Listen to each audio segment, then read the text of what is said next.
mic is okay. She off your mic. Chai! Now wow, people wey suppose talk truth to power don't off mic. And if we talk, now 500,000 they go summer us, call them hate speech. But fear not, Maiyegun don't come. Him go torchlight every corner, nooks and cranny of all these bad people where they spoil our country.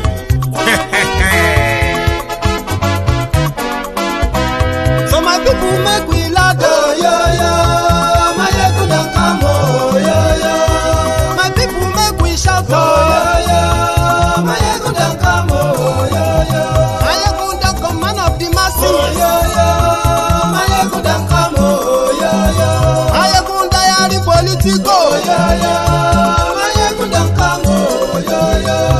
This one not the off in mind, oh, yo, yo. Maiyegun don't come, oh, yo, yo.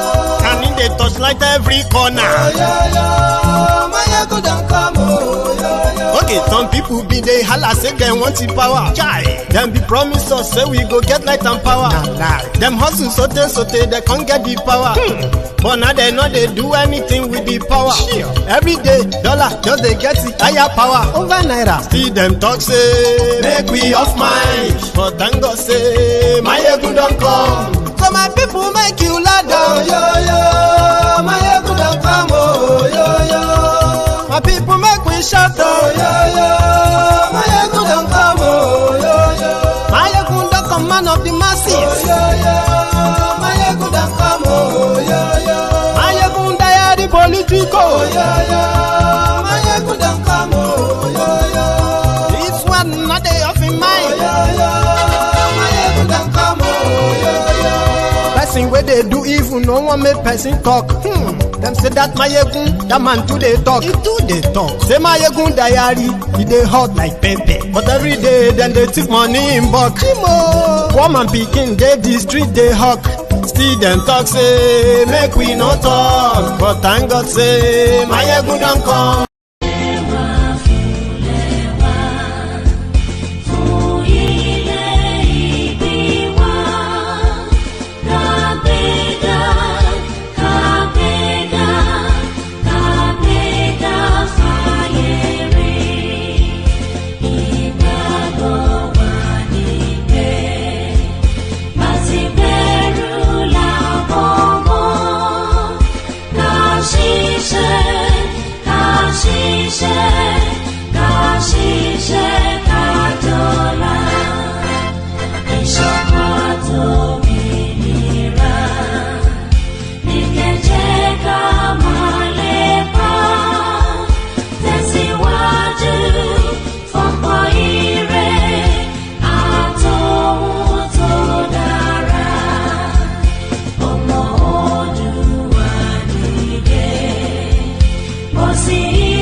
Triumphant from all our foes, through the crucible unscathed we passed victorious, our trumpets pealing the glorious song, play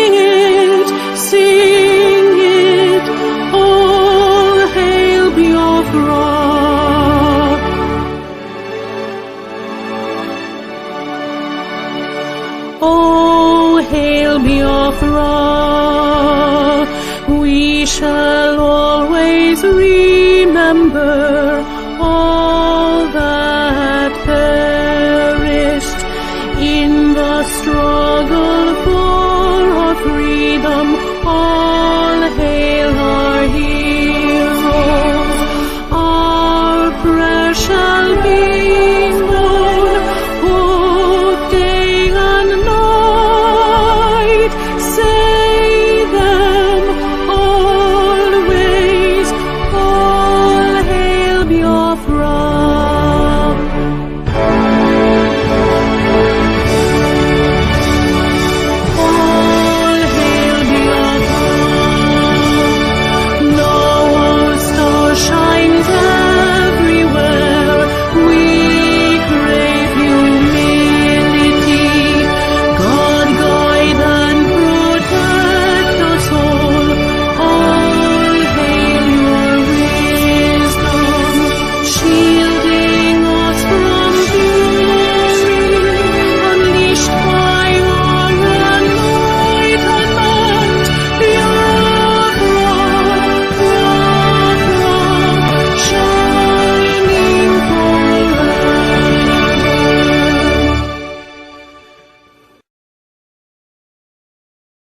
Maiyegun làwa mọ̀ làmọ̀ dódódódó. Maiyegun dayari Maiyegun number one. Maiyegun làwa mọ̀ làmọ̀ dódódódó. Thank you so much for joining me this evening from wherever you are watching from. This is Maiyegun Live. Share the broadcast as you are joining. It's going to be interesting. I've got just two things to talk about tonight. Then I'm going to open the line at some point, if time permits us, by the way. So, thanks for joining me. Share the broadcast before we get started.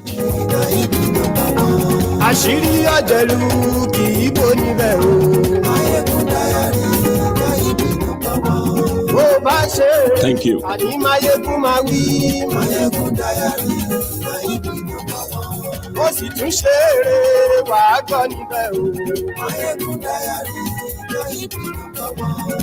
If you read the caption of the broadcast, that will prepare you into what you are about to listen to, possibly will propel you to also call in and contribute. Share this, like I said. I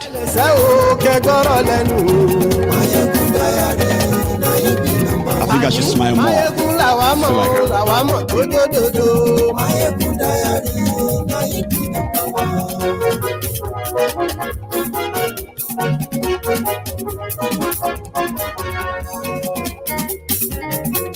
Àní ẹ̀sùnra kì í. Maiyegun ti dé. Maiyegun ti dé. Ọ̀jẹ̀lú ẹ̀sùnra kì í. Maiyegun ti dé. Àní ẹ̀sùnra kì í. Maiyegun ti dé.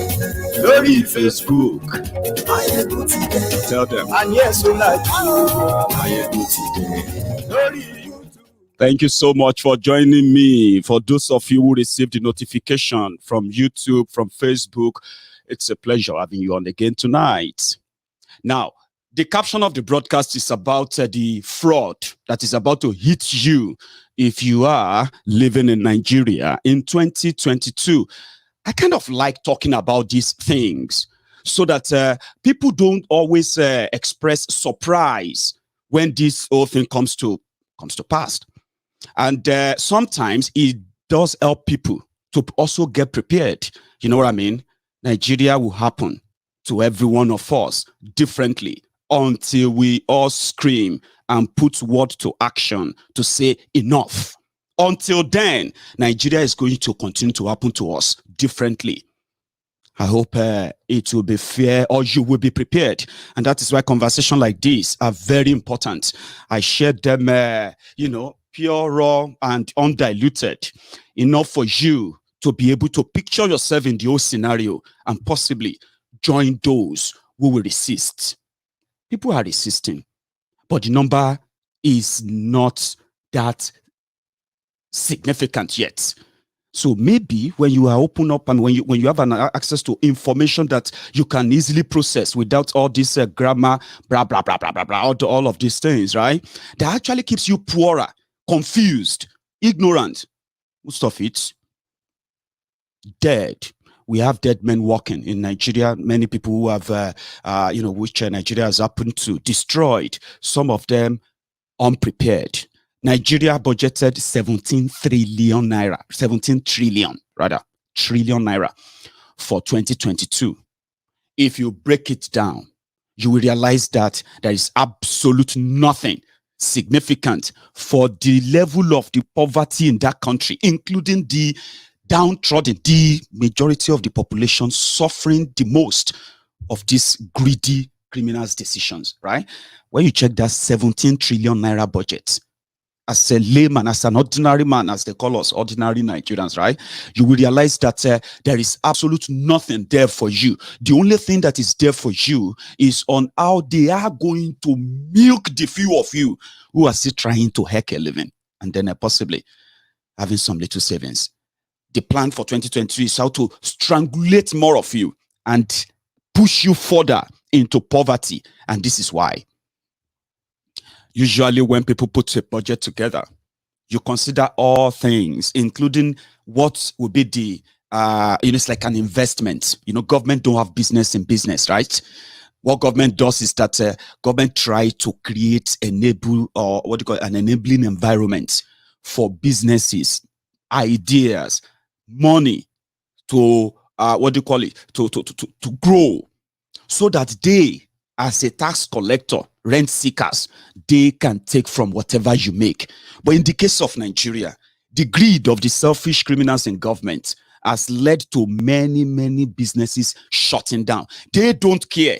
Usually, if America want to write their budget in 2022 now, right, they will factor in businesses that are going to be affected by the coronavirus in 2022. Those affected this year, those jobs lost. Because when people are out of job, government become broke. What does government do when they broke? They go borrowing. And when they go borrowing, their people go sorrowing. That's the case of Nigeria, right? 17 trillion naira budgeted. And let me give you the, the kind of better breakdown to make you understand this, right? 17 trillion. From that money, Nigeria has no 17 trillion to spend. No. Nigeria has no kobo, no savings to get to 17 trillion. However, they budgeted that. Now, if you break it down in parts, 4 trillion, 4.2 trillion of that money is to go into fighting Boko Haram, Fulani terrorists, and every other criminals out there, especially the ones that has now become a big industrial business, terrorism in northern Nigeria. 4 trillion, 4.2 trillion will go into that.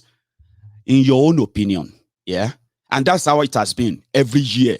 3.5 trillion, 4 trillion, 3 trillion, 4 trillion. They said they were using the money to pay the soldiers better wages, to get them better equipment. But guys, in the last 60 years, if you check the budget of they call it the defense budget, as the terrorism escalates in Nigeria, so is the budget for the security in Nigeria. So if you have to be honest, in the last 6 years, 4 trillion, 3 trillion, 2 trillion, 4 trillion, 4 trillion, 4.2 trillion. Would you say the investment has yielded any peace in Nigeria? Has it yielded anything?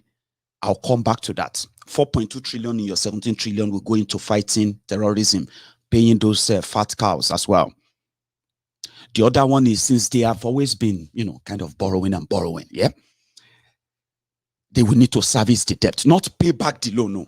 There is difference between you paying back your loan and you servicing your debt, which means you are paying the interest accrued over time, or the interest expected to be accrued over the time. Now, in Nigeria 2022, they are going to spend almost 5 trillion naira servicing debts. Odelu, the 9 trillion from 17 trillion. Remove it. Remove 9 trillion from 17 trillion. How much do you have? 8 trillion. Now, then look further. They need to build 21-bed hospitals inside Aso Rock. That will cost, 14-bed hospital. That will cost them 22 billion naira. It's inside that budget. They need to renovate the National Assembly. The total amount they spent in building the National Assembly by Babangida, according to they say it was 600 million naira. They used to build that National Assembly. But every year they renovate it with 125 billion, 150 billion, 200 billion, renovating it alone. They are going to renovate it in 2022 budget as well, right?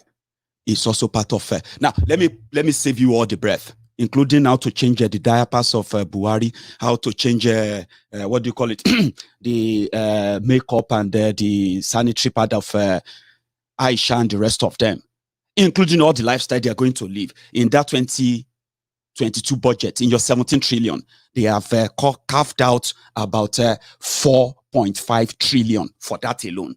How they are going to pay themselves, how they are going to service presidential jets, how Buhari and Oshibajo will travel if they travel abroad, what they need. Do you know that just 2020 to 2021 alone, Buhari and Oshibajo, they spent 34 billion on traveling and food, just 1 year alone. In 2022, they've budgeted for them there too. Then ask yourselves, what happened to the rest of you, the 200 million Nigerians? What happened? You're on your own. Now, whatever is left is just a paltry 4 or so trillion naira. That 4 trillion naira, yeah, is what they now budgeted for hospitals, schools, roads, rails, and every other thing in there for internal construction and the rest. Since they don't have 17 trillion, yeah, what did they do? They went to the National Assembly to take approval and get an approval to borrow 12 trillion. Now, listen to this. The 12 trillion they want to borrow, with the calculation I gave to you, you know that 12 trillion is to pay for their good business on the side, not to fund your development. So what they relied on now is that they can go abroad, yeah, and see if they will see anybody to borrow them money. So they can then attach such loans to some quack debilitating projects, which mostly are white elephant projects. That is the 2022 plan. Then how do they plan to raise the remaining 5 trillion if they are going to, they need 17 trillion? Yeah, 17 trillion to care for Nigeria in 2022. I've told you who they are going to care for. You've known that now, yeah? Now, they are going to have to borrow 12 trillion. Where do you think they're going to get the remaining 5 trillion? That's how broke, how poor these guys have made Nigeria. Worse than ever. But you feel it more, or you can keep giving them excuses and the rest, right? The 5 trillion, because more people are now jobless. It is not a rocket science. When you have more people working, that means more people will pay tax. That means more money for government. So if you have more businesses folding up, yeah, that means less money for government. Since there will be no money, yeah, they have to strangulate those of you who are still working, those of you who are still trading, those of you who are still saving money. They need to pick from everywhere they can get from. And how do they do it? I called it the pickpocket policies. Before these guys came in, value-added tax in Nigeria, VAT, was 3.5% of everything you buy. But since they came in, they increased it. It is now 7.5% of what you buy. Yeah? And they are going to increase it by another 2.5% in 2022. Definitely your VAT will go up to 10% from next year. What does that tell you? Your bottled water will go up. Your, what do you call it? Your tin milk will go up. Your everything you pay for quickly, like all those little shoppings, your groceries and all of that, they will all go up by their certain amount of that percentage. So they believe they will squeeze more from you. But purchasing power of the people have been taken away. The naira they are holding has become so valueless. The pile of it you pack, the rubbish it looks. But they don't care. It is a simple economics. I'm not what do you call it? I'm not an economist. But I know that if I have a 500 naira or 500 pounds in my pocket, if I spend 400 from it, I am left with 100. If I spend the 100, I'm left with a 0. There's no economic terminology and whatever nonsense that will make me believe that I still have 500 when I have 0. Yeah? That's the case of Nigeria. If you create jobs, yeah, more people will be working. More people will be paying taxes. But in their case, they have no ability to create jobs to help the economy. On the other hand, the money they are mopping up from the entire system, they are downloading that into sponsoring terrorism, which has been the case. It never ended terrorism. It rather escalated it. So economy in ruin, government is broke, and they are going all out to steal whatever they can steal. These guys have stolen the money of the pensioners. If your parents are pensioners right now, you have no idea of the gloomy future that these criminals have plunged you or plunged them, including your family, into a financial mess that when the whole shit hit the fan, majority of those who are defending them, they will break down. They will break down in tears. And this is going to be like a complete meltdown for the disappointment, a complete fraud. Everywhere they touched, they loot. When they came in, the debt of Nigeria, I've been told, is 8.5 trillion naira. Now, when they take that 12 trillion between January and December 2022, they will push your debt to over 52 trillion naira. And that 52 trillion naira, trust me, will make your naira even more worthless.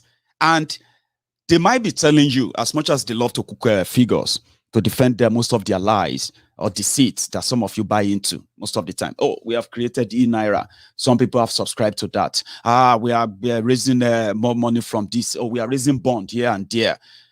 It is what you use them for that really counts. But if you are convenient as they are now, as they are so convenient in taking and taking and taking, your own future, who are championing one Nigeria, is what they are gambling away right before your eyes. And the consequences of that is catastrophic for those who have an idea. Let's start with that. They paid them all what they could pay them. They steal whatever they could steal. And they come back to grandstand and tell you, we are doing it in your name, or we are doing it in your interest. But I have just told you what to look out for. In that regard, I'm going to go on to my next important chart. And that has to do with the continued detention of Oloye Sunday Igboho, as well as Mazi Nnamdi Kanu. I will tell you something that I personally think these two men will feel like whenever they come out to come and see what the struggle that they were almost killed for, the struggle that so many other people were not so lucky and they died for, has become the struggle of we chanting one another. It's unfortunate, though.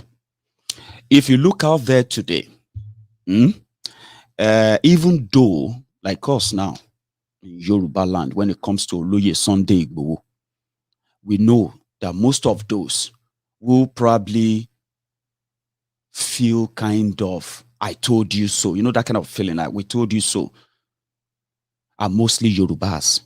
So there's no point in going about to point fingers, you know, you are our enemy, you are this or that. But somehow, we were able to tell ourselves the truth, which is so hard to swallow for some. And what is the truth? The truth about Oloye Sunday Igboho's incarceration in Benin Republic has come to a deadlock, and a deadlock that is not hard to define. Legal means won't push them. Diplomatic means, which take control, seems also not to be able to push them. So people are now devising other means to say, you know what, why can't we try this or that, which most of them I'm going to share with you very soon. But the arrest of Oloye Sunday Igboho was a big blow to the spirit of an average Yoruba man and woman who felt it was the right thing to rise in defense of the vulnerable of our land and our land. That spirit, that motivation slowed down after Oloye Sunday Igboho was arrested.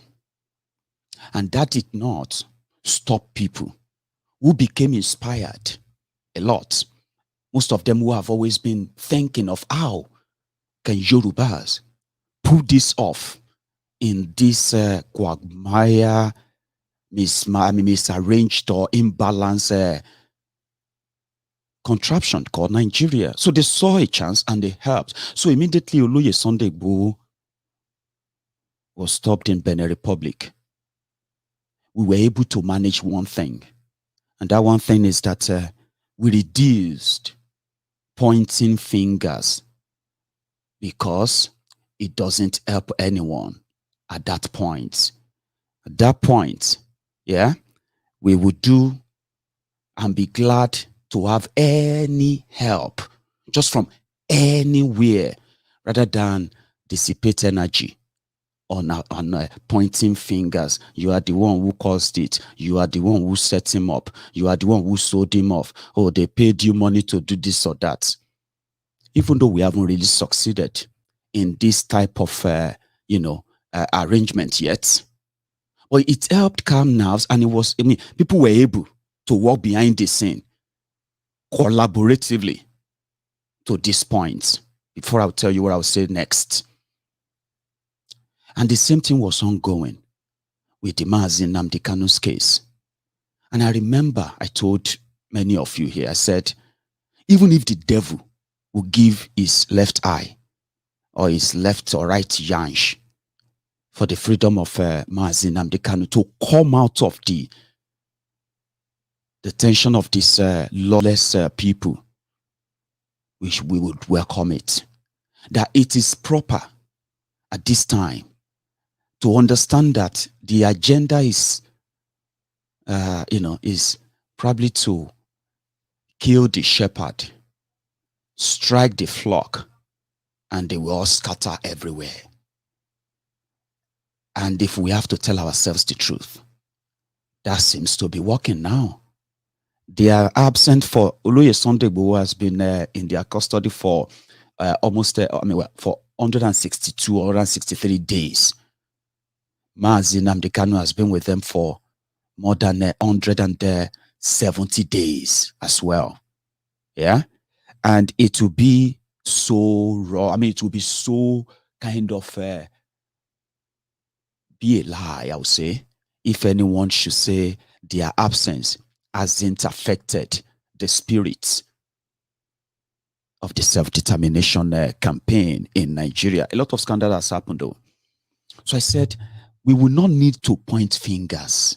It won't help anyone. Whatever you think you have, whatever you think or you probably believe you know, conjectures that people make up in whatever way, the only people who can come out and say, this is what happened. I have an idea to some extent what happened towards the the illegal arrest and detention of Oloye Sunday Igboho in Benin Republic. But I don't have much other than what Mazi Nnamdi Kanu told his own lawyers.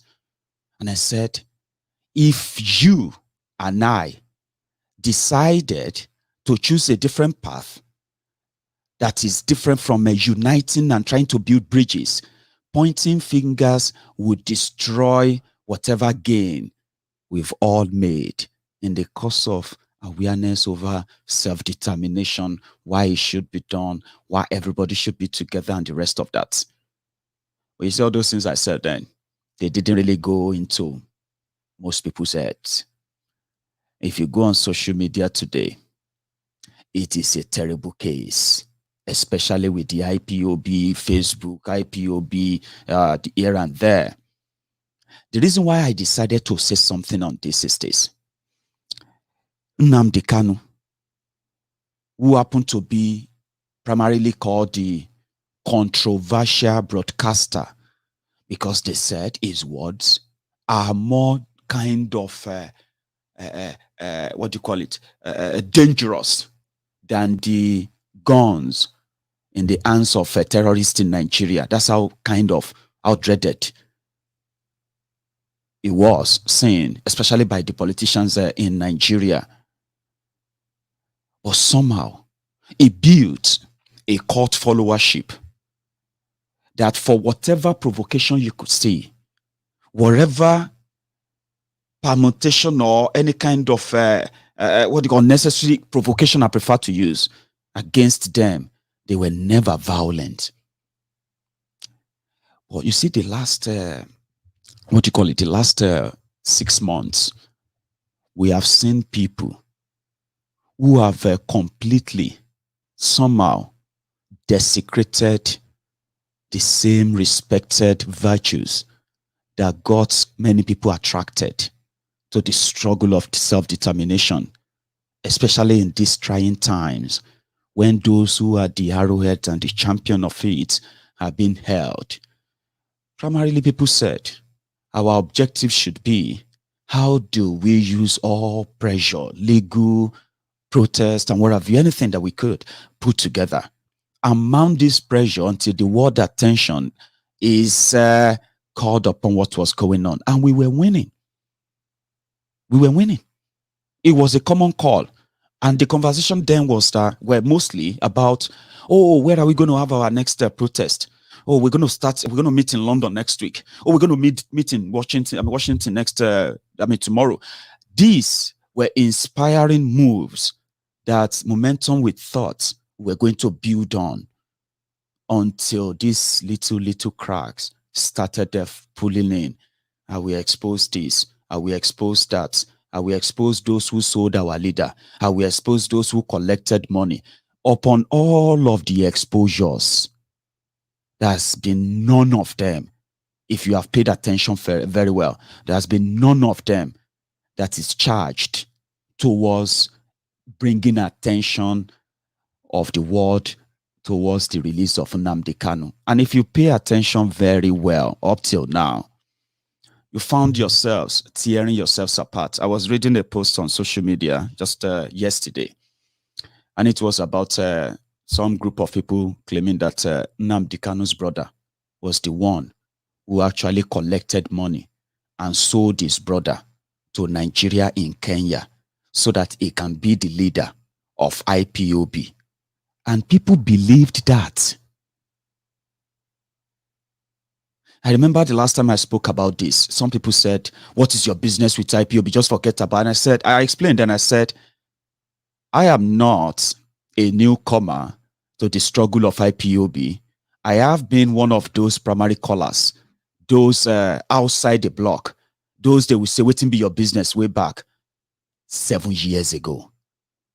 So I watched them go through all the tribulation, the killing, the jailing for over the years. And when I see all that is going on right now, I'm just like, when people sit down somehow to put together whatever they are facing or going through in their private lives, and they project that on you as grown-ups, ask yourselves, how would this then help uniting people, bringing people up all together as one accord and demand for the release of Mazi Nnamdi Kanu? In Yoruba land, our only two problem is that people feel kind of, those who are helping legally behind the scene to get Oloye Sunday Igboho released, they are having clashes of egos. Do you understand? Their own is that we are doing it better, they are not doing it better. They are not doing it right, this and that. That's the kind of things but most of it is about how to get Oloye Sunday Igboho out of that place. And somehow we managed to curb the finger pointing whatsoever, reduce and minimize the damages until we saw what happened between Ilanomo Odua and we saw what happened with Ninas. But in all of this, my primary concern is Mazi Nnamdi Kanu is still there in their detention. Oloye Sunday Igboho is still locked up in Benin Republic illegally. No charges, no nothing brought upon him. How can we approach the worldwide sort of awareness, agitation, whatever you want to call it? Mobilize, organize, speak out, do this wherever you can, not where you're going to get shot. That's why I don't encourage a protest in Nigeria anymore. I don't encourage people to say, oh, yeah, now go and, you know what I mean? Until when you actually calls out for a revolution, in a way, where you can get shot. So we have other ways of bringing, we were doing so well. I mean, we were doing so well. I remember when Julie used to be a regular on Maiyegun's Diary Politico. What do we talk about? We talk about the effort of people, how to bring people together, how to see beyond our differences, how to see beyond your ego, how to know that, what do you call it, freedom fighting, as they call it, should never be a competition. It should never be personal in any way. It's about do your part, not tear this down, tear that down. But if you go around now, people are now saying they don't even know what to believe anymore. Every day they read on social media, DOS is fighting with this one is fighting with that one. I can't know this is fighting with that one. It's depressing because there are real people whose lives, in a way, is attached to everything going on in that place. No joke. They want to see collaboration that is helpful. They want to see something reliable, something dependable. And I cried out then and I said, the only man who can tell you what really happened in Kenya is Nnamdi Kanu. And the only strength he has is you. And that strength comes from you speaking with one voice. Bury your differences. They don't take anybody anywhere. And if you look at it very well, the winner or the winning party here is Nigeria. Nigeria want to see you never organized. Nigeria want to see all this dream of Yoruba nation, dream of Biafra. They want them to remain dreams. So what is some said that some people are mismanaging money in IPOB. People can make up story and tell you they are mismanaging money, but you need to bring something even better out to prove that. And even at that, how should that, in any way be a precursor to getting Nnamdi Kanu out of DSS detention? How? That's something that I will ask myself, or I've been asking myself. The strength of these people. Somebody also asked me and he said, Maiyegun, have you noticed that apart from the fact that, Ilanomo Udua, they still give regular press statements, counter responses and all of that. Have you noticed that the conversation around the Yoruba nation, the meetings, the all this and that, they've died down, even the campaign and all of that. Many hundreds of platforms that were opened. They were screaming Yoruba nation from the beginning of 2021. 80% of them have gone. They are not even probably in existence, or they are not talking about Yoruba nation anymore. Those who are still there, that should possibly be still talking about Yoruba nation, they probably have nothing much to say. And it's like there's nothing to ginger them. There's nothing to inspire them. There's nothing to touch. And that blame is on many of us, sincerely. Because, yes, the government of Nigeria achieved what they wanted to achieve. For some reason, they did achieve that. And that achievement is that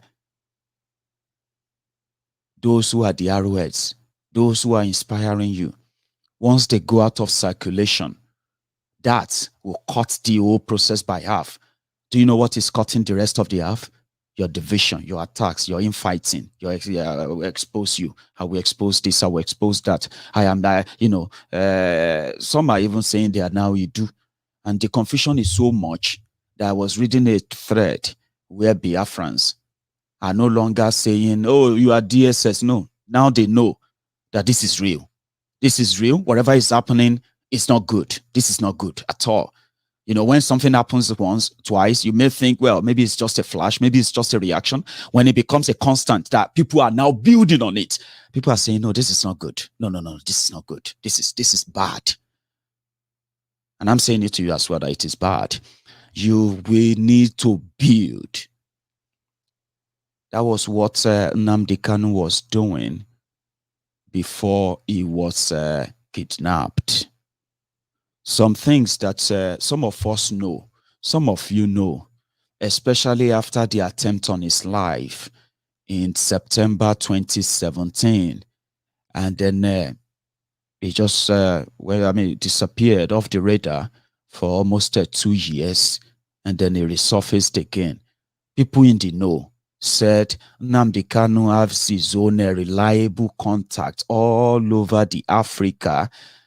And you can't be a freedom fighter and not have all your contacts, people who can always get you out of a danger whenever it comes your way. But should you come on social media and brag about that all the time? And if one of those movements get caught up or discovered by those who are looking for you, and eventually they caught up with you, only you can tell what really happened. And I told people, I said, if we have any energy we have to spare now, if we have anything at all to really do to help, it should be how to keep the flock together.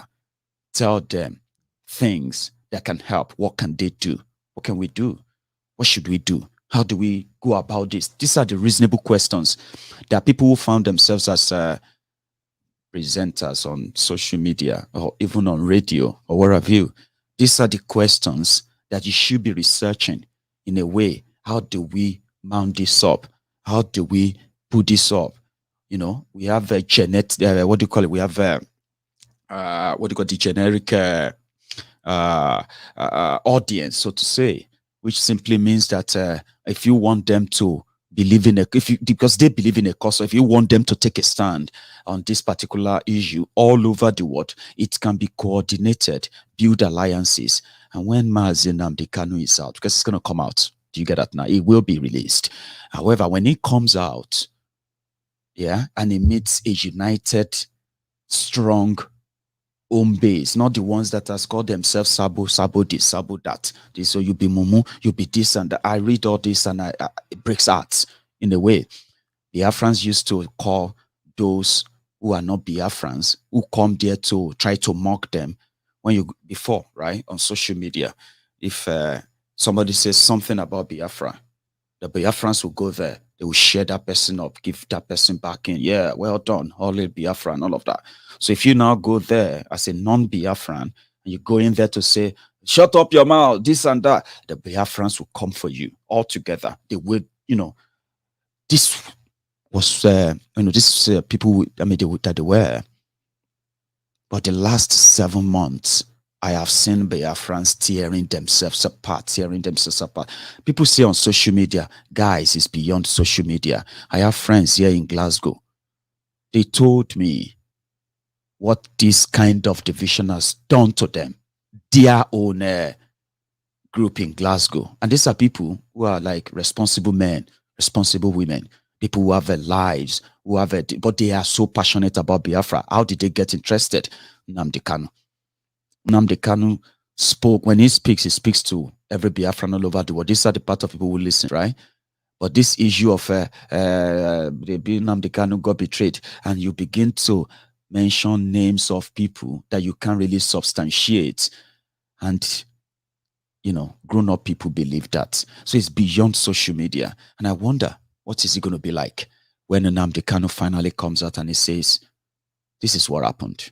He's already said that, but as we speak, all these agents of confusion, that's what I call them. Okay, if you are within the IPOB, if you are within the Biafran struggle, and all your efforts has always been, oh, these ones are enemies, you're pointing fingers, and this goes vice versa. Don't think I'm speaking for one side, though, because I'm talking about all of you, because many of you have already taken side in this case. Some of you are with the autopilot. There are those they call autopiloters. Edu, there are those they call Edu. So autopiloters and Edu, those ones are pals. And there are those they call the DOS.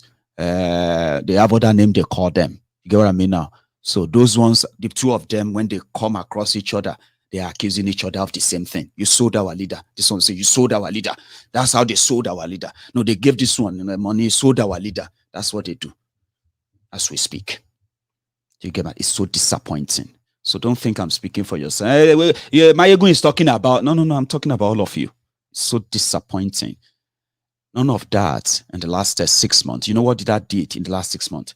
It reduces, what I mean, it reduced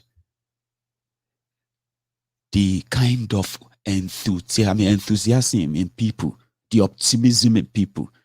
People thought if we mount the pressure worldwide, hand in hand, Oduduans, the Biafrans, all over the world, hand in hand, we can get the world attention. And indeed, I won't forget it. When this Mazi Nnamdi Kanu was taken to Nigeria, you know what he said? Yeah, I mean, you know what happened? Even when UK wanted to be playing corner, London was always busy protesting. Last, UK had to make a position. UK had to send in their representative. Even if they don't want to do it, they had to do it. This pressure died down. When this infighting started, people started suspecting themselves. And you see all this suspicion, right? They come from people who probably just, they are bored. They are looking for what to talk about. What should I talk about? I know that person who sold our leader. Oh yeah, where's my phone? Let me turn on my camera. Hello, ladies and gentlemen. I have discovered people who sold our leader from his or her house somewhere in across the Atlantic. Somebody who read the kidnapping of Mazi Nnamdi Kanu like everyone else on social media. Now, suddenly, I've done my research. Oh yeah, give us the evidence of your research. Don't ask me for evidence. You are a DSS official for asking me for evidence. You are a Sabo. You are enemy. You are enemy of our leader for asking me for evidence. Like, come on. You can't be that dumb, are you? And the whole thing has now somehow, now it's now hard for people who used to work together and say, oh, Biafra, now they are now suspecting themselves. You may not know the damages. People like us know the damages. And we say, enough. Enough. I'm talking to some of you are adults who get to be those who are doing all those comments. I know some of you, the whole world is in chaos right now. Depression everywhere, lockdown here and there. People, and you know what I mean? Some of you, this is how you manage your depression, by projecting your fear, by projecting your mental problem on the rest of the people and repeat. Well, you know, once you repeat and repeat and repeat something, they will become true to you. You know what I mean? That's how it is. You keep repeating it, then you begin to believe it yourself.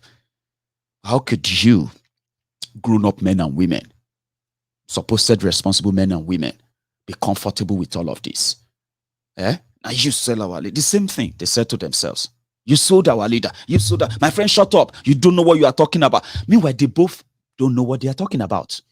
Now, people can't say, hey, Emeka, hey, Uzo, hey, Deola, hey, Kemi, are you coming for the protest in London tomorrow for Mazi Nnamdi Kanu's and Oloye Sunday Igboho? You begin to, I don't want to go, John. Let the DOS go and do it. The DOS should go and do the protest. All these people that are criminals, all of them that are just stealing money. Because somebody told you that. They sold our leader. That's why our leader is still in DSS detention. Are you not reading the news? They told us not to sit at home again for a bunch of, you know. I'm like, come on. We have been doing that now for the past 4 months. It hasn't changed anything. It hasn't. But you remember when we were all doing this, organizing our protests, people were so determined, raising petitions and all of that. Even Buhari had to say, you, these Igbo leaders that came to see me because of Nnamdi Kanu, you are putting me in a very, very precarious situation. Well, we consider your request. Do you think it wasn't because of all your pressures here and there? Sit at home, this and that. You can disagree, I've told you. Disagree. You are not dumb. Disagree, but don't tear yourselves down. But somebody says, shut up your mouth, Maiyegun, you don't know what you are talking about. I know. I may not know what I'm talking about, but trust me on this, yeah? If you reason them well, even you will know what they talk about.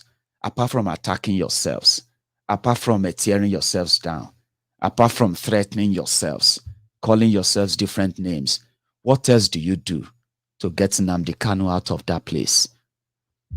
Nothing. And I mean that. Nothing you do. Now, that's not helping. The energy you are putting into that is going to cut down the efforts of those who are actually doing something. If you value the life of Mazi Nnamdi Kanu, let us prepare for 2022. We need ourselves. We need to trust ourselves. We need to know that in this kind of struggle, right, there will be sacrifices. And all these sacrifices should be worth it if we are all bonded, all still together. You can't achieve anything if you think you are smart by destroying your brothers and sisters. What will be your end result? Nnamdi Kanu brothers sold him. Sunday Igboho was sold by all those rubbish. They are thought of lazy minds. In my own opinion, no, trust me, they are the thoughts, thinkings of the lazy people, lazy minds. People who are too lazy to think outside the box. What can I do? How can I contribute to this absence? I can't fill in this gap. But how can I get many of us to do something to keep this struggle going? At least reduce the impact of their absence. That should be something of anyone who really cares for either Igboho or Mazi Nnamdi Kanu. You get what I mean now? So, and I hope, again, today, the message will really touch you. Maybe before you type that next comment, abusing your brothers, your fellow Biafrans, accusing them of God knows what they have put in your head. Yeah? Whatever it is. Maybe you should think, like, just think again. I just watched Maiyegun's diary video. Maiyegun said, every time I comment and I accuse my brother of a crime I actually have no clue, but somebody said they are criminals, and I trust that person that said they are criminal, even though it didn't give me any proof other than just foolish assumptions and the rest of that. Before I put this comment, let me just leave them. Pass it. When you begin to reduce that participation in amplifying that kind of division, right?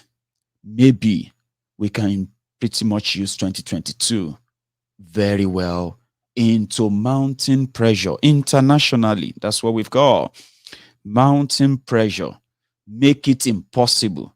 Make it uneasy for the criminality of the Nigerian government to go on unchallenged. They're going to face a lot of challenges in 2022.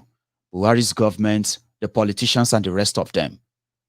But why can't we just dedicate our own time into quadruple or quintuple that pressure by making an international pressure on them? Don't make it a beautiful year for them. They are not going to make it a beautiful year for Nigerians anyway. But you can't do that divided. I am appealing to some of you who have platforms who do talk to people. Do your best and make sure, indeed, that your energy, your time, everything you want to contribute, wherever you want to contribute to such to this kind of a struggle, let it be about giving people a a sense of direction. When I say a sense of direction, let people know what they do. What can we do? That's the question people ask. What can we do? What should we do, Maiyegun? If you ask me, I'm not going to ask you to pick up guns. I'm not going to ask you to pick up what do you call it, bombs. I'm going to ask you to what?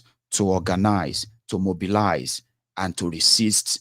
You know what that means? It simply means put pressure out there, protest as you can, where it is safe to do so. The world sees you, and somehow it does work. That way, you put these heroes on the world map. Let the world know what Nigeria is doing to them. That contribution is priceless. It is something that when you do it, you are doing it for yourself, because indeed, It could be anybody. It could be me, it could be you, it could be anybody. In that regard, you are doing it for yourself, doing it for them, and that is a priceless contribution you can make.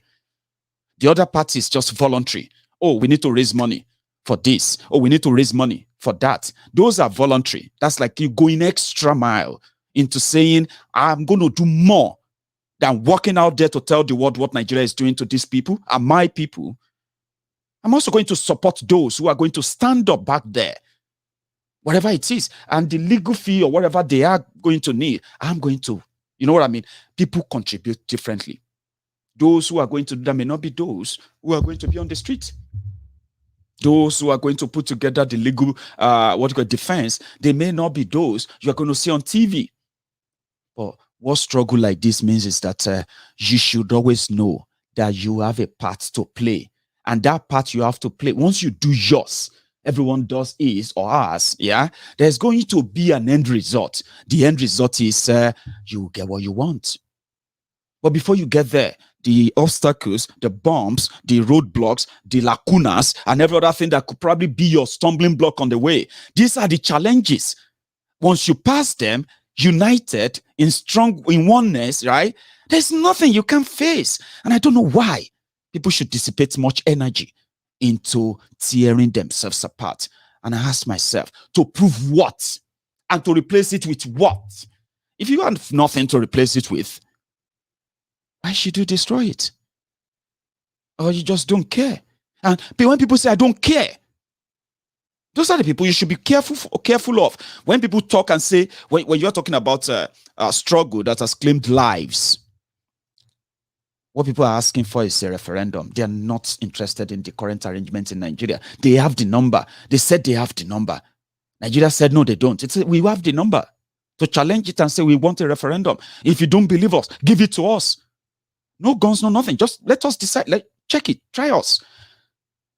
Nnamdi Kanu said if the Biafran says, if they vote no to referendum, if they vote no for Biafra, it's going to drop it, stop everything about the Biafra, and it's going to disappear. He said it.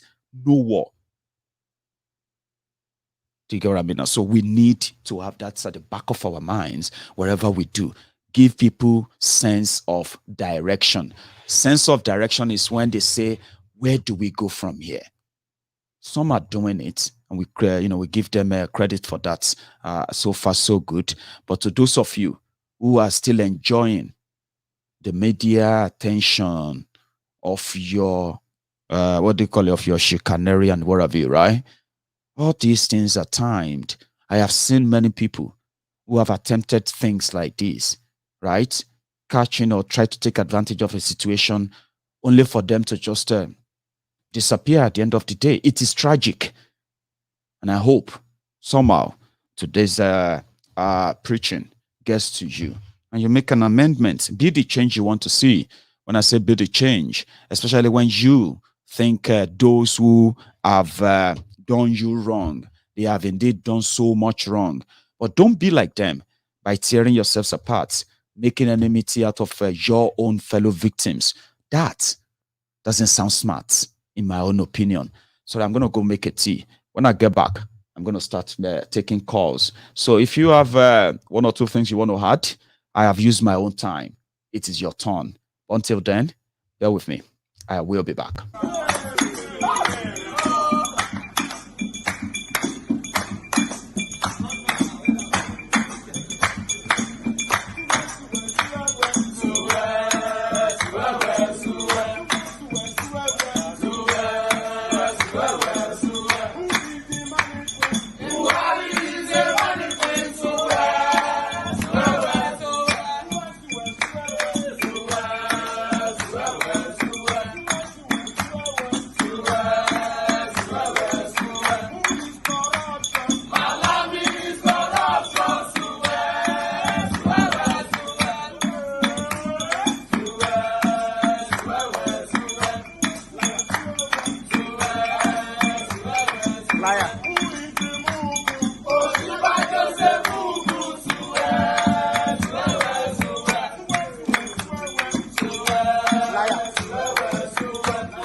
I love it too. Somebody said he loves the song. I love it too. I love the song too. So anyway, thank you so much for being there. Now I'm going to open the line. This is where we're going to have it kind of interactive convo now. So you know the drill. Dial that number on your screen. It is WhatsApp call only, by the way. Okay, please don't dial it directly. You would never get through. Hello. Hello. Maiyegun General. Yes, sir. Good evening, sir. It's Gabriel Agbotaya once again calling from London. Gabi from London, my brother, sir. How are you? I'm very good, sir. And you? I'm very well. Thanks for asking. So you're live. All right. First of all, I will always say thank you for what you're doing. Thank you. And I want to use this opportunity to reach out to everyone. Whether your own opinion on getting out of this quagmire that we find ourselves called Nigeria, is Biafra, whether it's Oduduwa, whether it's revolution now, whatever you believe in, there is something we all share in common. We all have one enemy. Like I've always said, there was a protest we had in London. I told people, look, to me, we only have two tribes in Nigeria. The tribe of the oppressor and the tribe of the oppressed. So the earlier the oppressed people realize it, doesn't matter what ethnicity, what religious convictions you have, the earlier we realize it, the better it will be for us. Because when these people are doing what they are doing, that's the oppressors. Yeah. They have no tribe among them. They have Igbos among them. They have Yorubas among them. They have Hausa. They have Fulani. They have Edo. They have Ijaw. They all combine together to do what they're doing. You can see what Obasanjo is doing, running around now, campaigning one Nigeria, one Nigeria. That's right. Yes, one Nigeria is good, but not one Nigeria with this kind of system. Arrangement. Because, yes, with this arrangement, it's not working for anyone. It worked for them because they commit genocide in order to keep it together. So anything that would disintegrate it, people like that will always stand against it. So what I'm trying to say in essence is that let all of us come together. Let all of us come together, work together, make a demand. If not any other thing, at least let's make a demand for change of constitution that we include a referendum. So after that, people can come up, they can have a referendum if they want to. If they still want to be part of the union, fine. If not, have a referendum, then everybody go their separate way with peace and in respect. That's right. So that's my own opinion. And that's what I always tell everybody. Thank you, Gabby. So thank you. It's a brilliant one. Everybody knows that this current one is not working, and people will actually do anything. I mean, they will do with anything else but this one. That's what the owners of Nigeria don't want. They want this one, not anything else. No. So they clash of interest. They will not come against Obasanjo is what he is today because of the Nigeria we have today. He said all of them are relevant because of the Nigeria we have today. That's right. If such Nigeria is taken away from them, I don't think their relevance they'll probably will not be as relevant as they are now. You are right. Thanks so much, Gabriel. Yeah, that's a very good one, by the way, because when something is not working, you can tell the disjointed arrangement called Nigeria. We've spoken about that million times on Maiyegun's Diary Political, right? And what people said is that, you know what?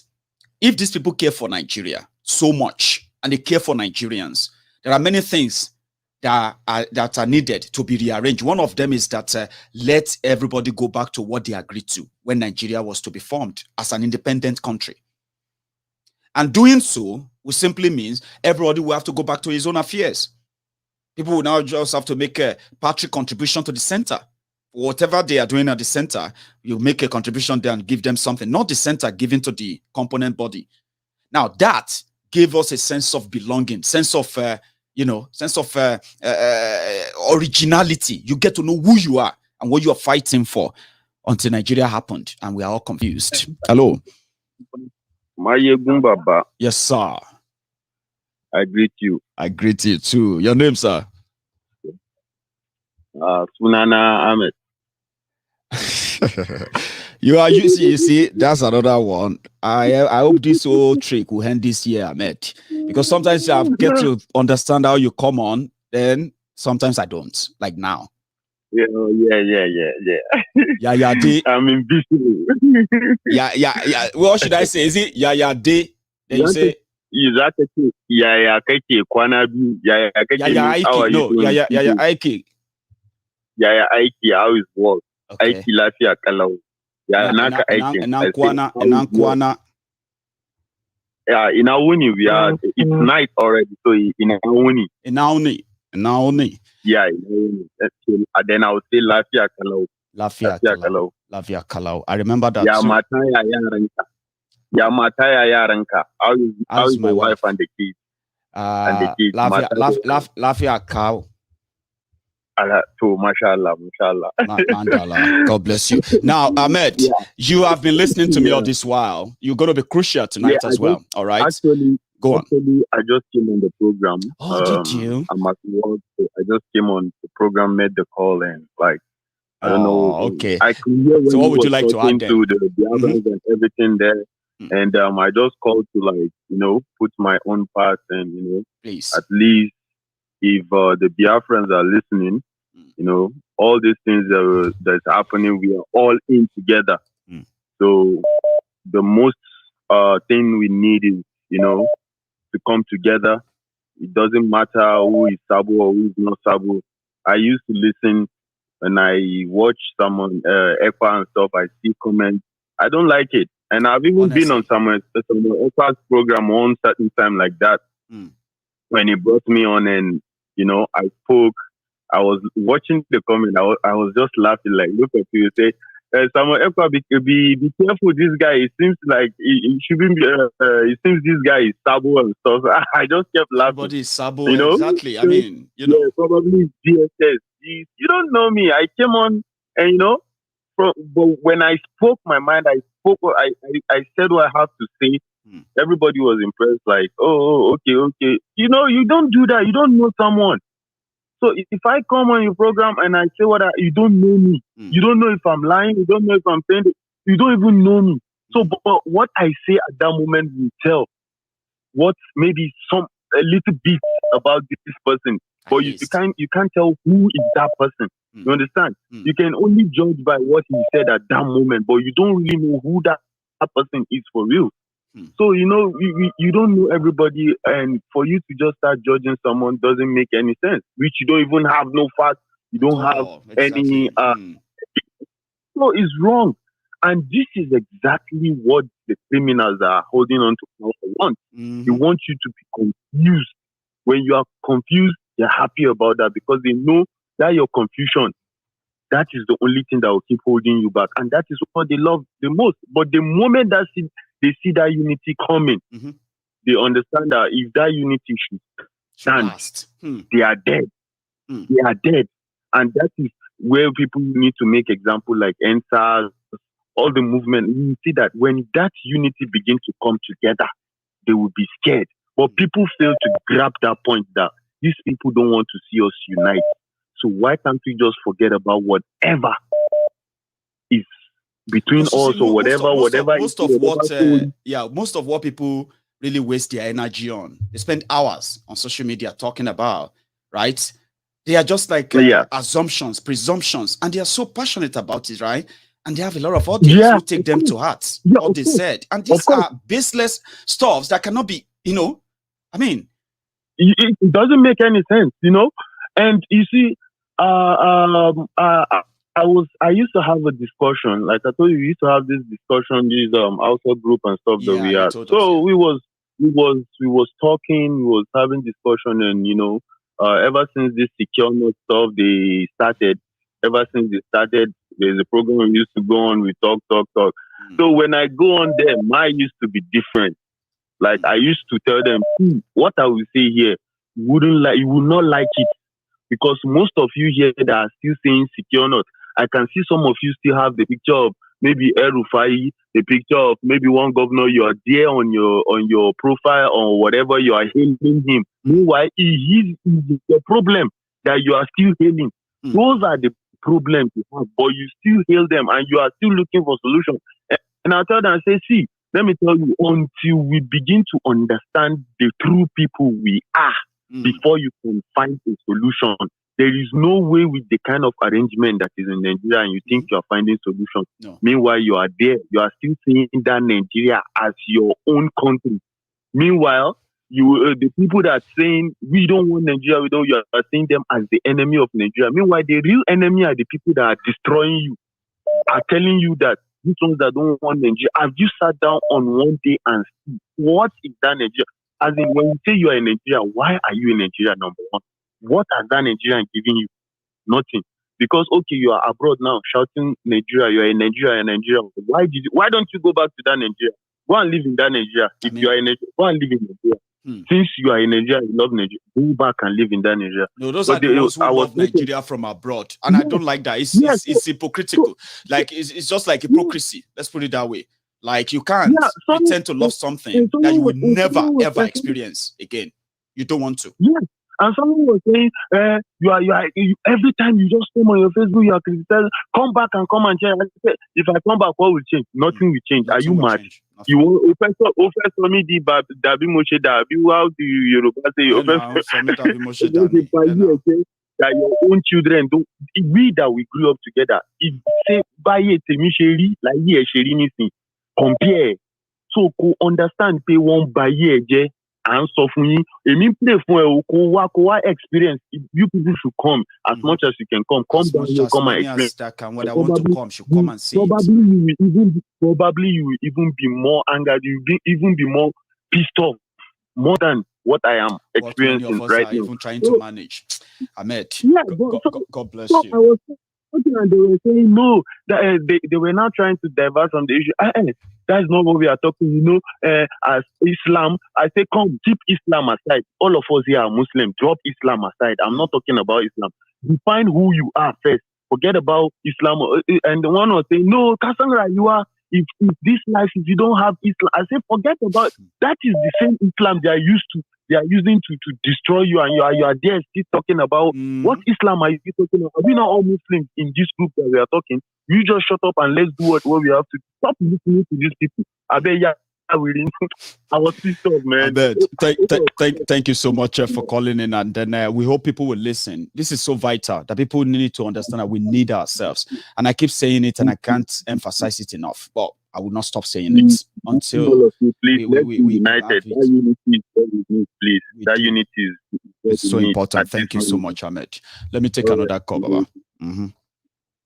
So that's Ahmed who came on the show. Hello. Hello, sir. Can you turn off the broadcast so that we can talk on the phone?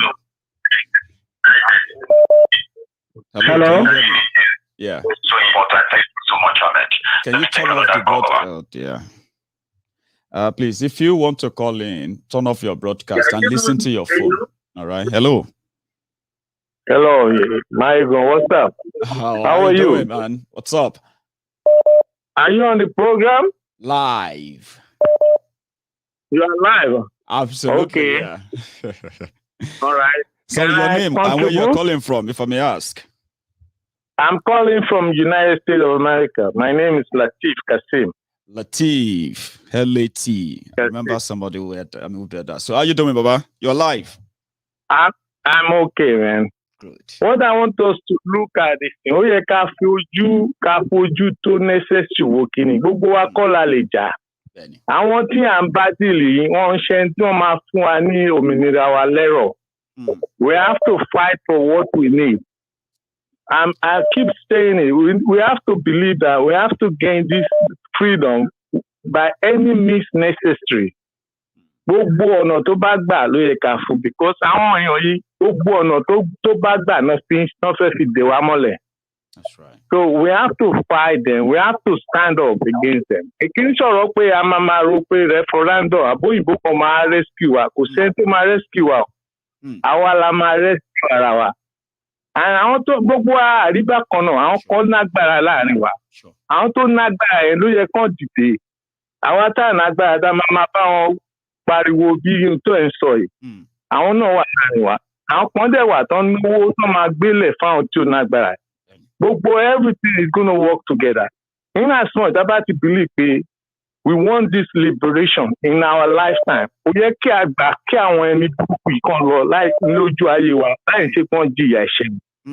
Tó lọ́ọ́ bá ẹ̀tẹ̀ wa jẹ́, wọ́n dẹ̀ fìyà jẹ ọ̀pọ̀ èèyàn. Èmi tí mò ń sọ̀rọ̀ pẹ̀lú ẹ̀ láti kékeré mi, I'm now 62 years old. Láti kékeré mi ní tí mo pé ìlú yẹn ń ṣèlú tí máa ti ṣoríire. Àtìrìn láyé wọn lẹ́yìn ìgbà tó ṣe Indoji tó ṣe yẹn ní tí wọ́n pé ìlú yìí wọ́n tẹ́ ẹnì kankan sí dáadáa. Torí after tó ṣe Indoji yẹn táwọn aláìgbọ́n tó ọmọ kan tọ́rọ̀ bó fáwọn lówó ni. Inflation ti kó wa. Inflation 500%. Táwọn èèyàn ń tààrà ní tọrọ tẹ́lẹ̀ ó di 2 naira. Àti pé ẹni tí wọ́n pé ìlú yẹn ibi tá à ń kọrí sí kì í ṣe ibi tó dáa. Gbogbo olórí tó wá bẹ̀rẹ̀ láti orí òun yẹn tó fi débi tó wà ń sìn kò sí tó wá èrè fún ìlú yẹn àkó ara wọn náà ń jà fún. So we just have to stand up and say the truth. A lè máa fẹ́nu sọ̀rọ̀ báyìí. Àwọn tó bá nágbára láàrin wa kán dìde kán ṣe ohun tó yẹ kán ṣe gbogbo wa la máa ṣe ohun tó yẹ ká ṣe. Yeah. Àwọn tó máa gbogbo àwọn tó fẹ́ jà bẹ́ẹ̀ tó fẹ́ ṣe kínní kan àwọn kọ́ lọ́yìn máa rúdù wa àwọn olórí ìwà níbi kan tó lọ́n fi wọn pamọ́ sí báyìí.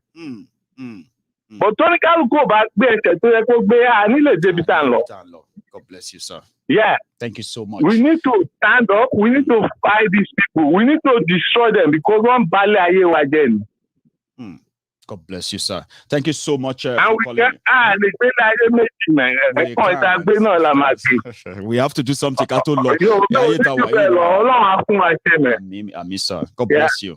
You have a all right. Take care. And you too, okay, sir. Bye. Sir. Can you nice one? And keep up the good work. Whatever you are doing is very good, man. Just keep it up.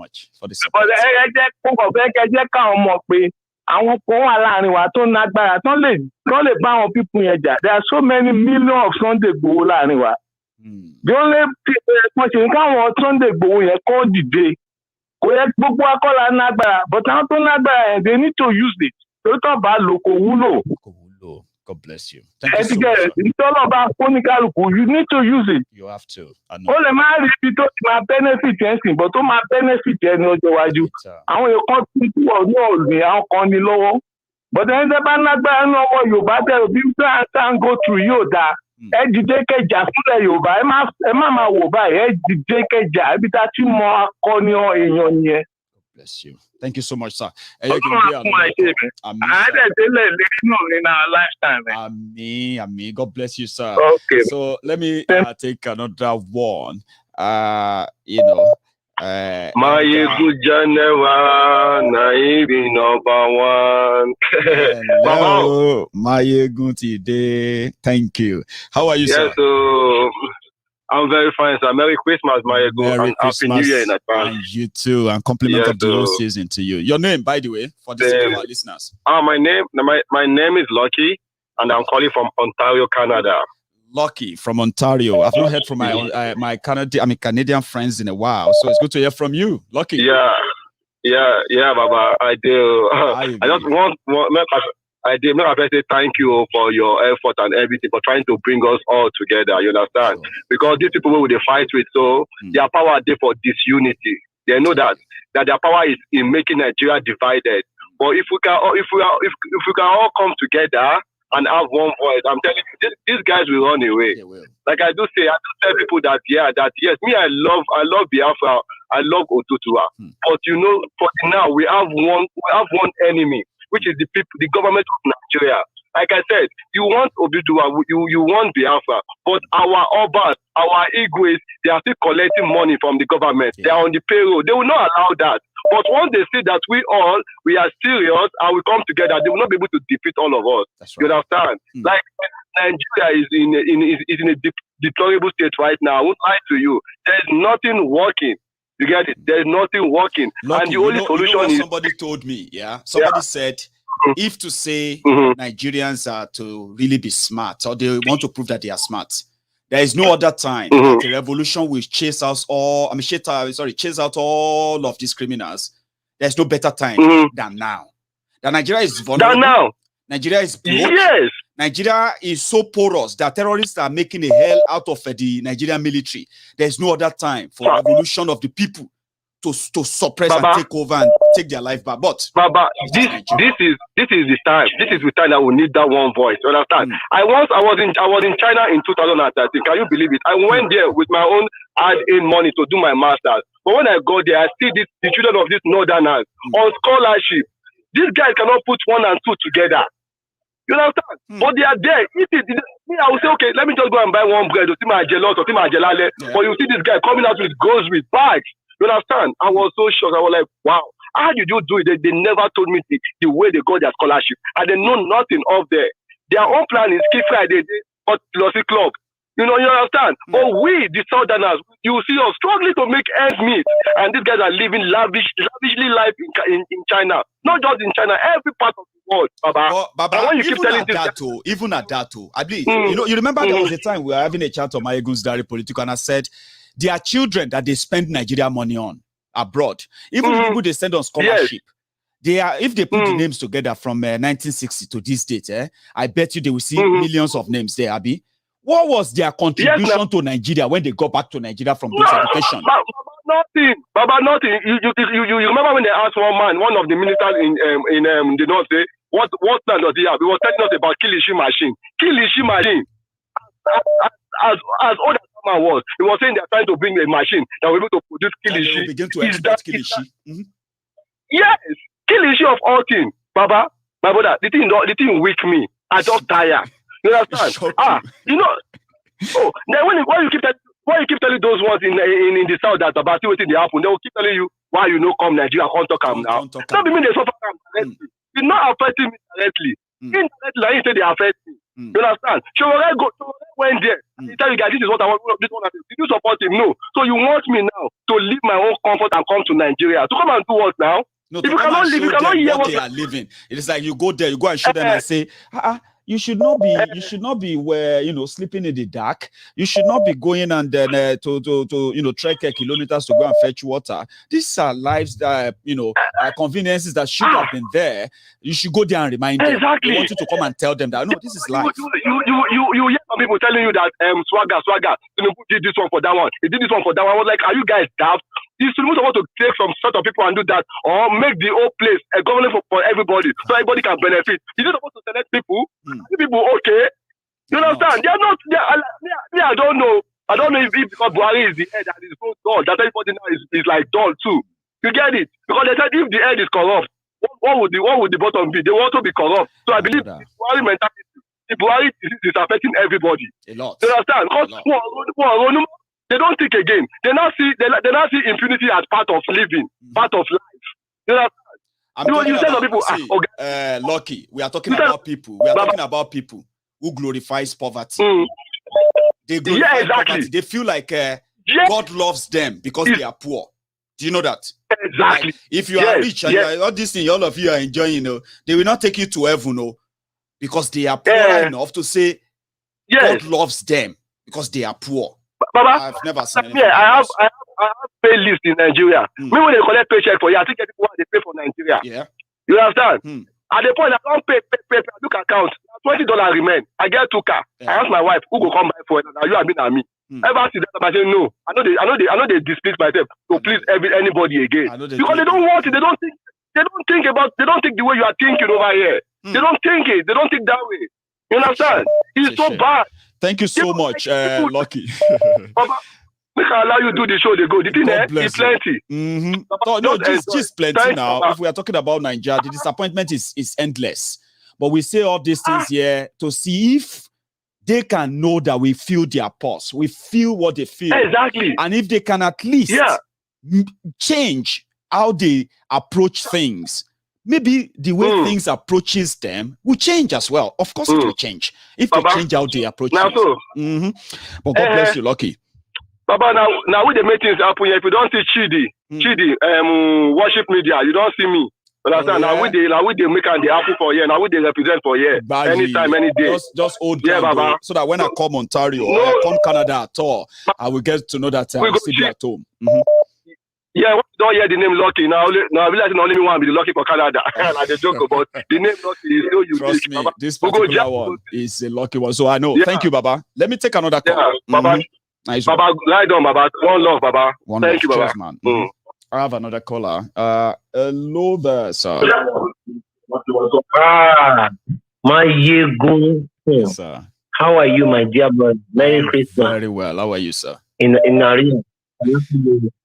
Compliments. Yes. Thank you. I feel so happy to have the opportunity to just have a chat with my people tonight. It's amazing. That certain what the most vital information that people like you, Maiyegun, and people like Koiki and some others are doing today is like filling the gap of what we as Nigerians have been so deprived, so disenfranchised to understand that even we today must understand that the country Japan, the country South Korea must have certain agreement with the West that they will be taking some royalties.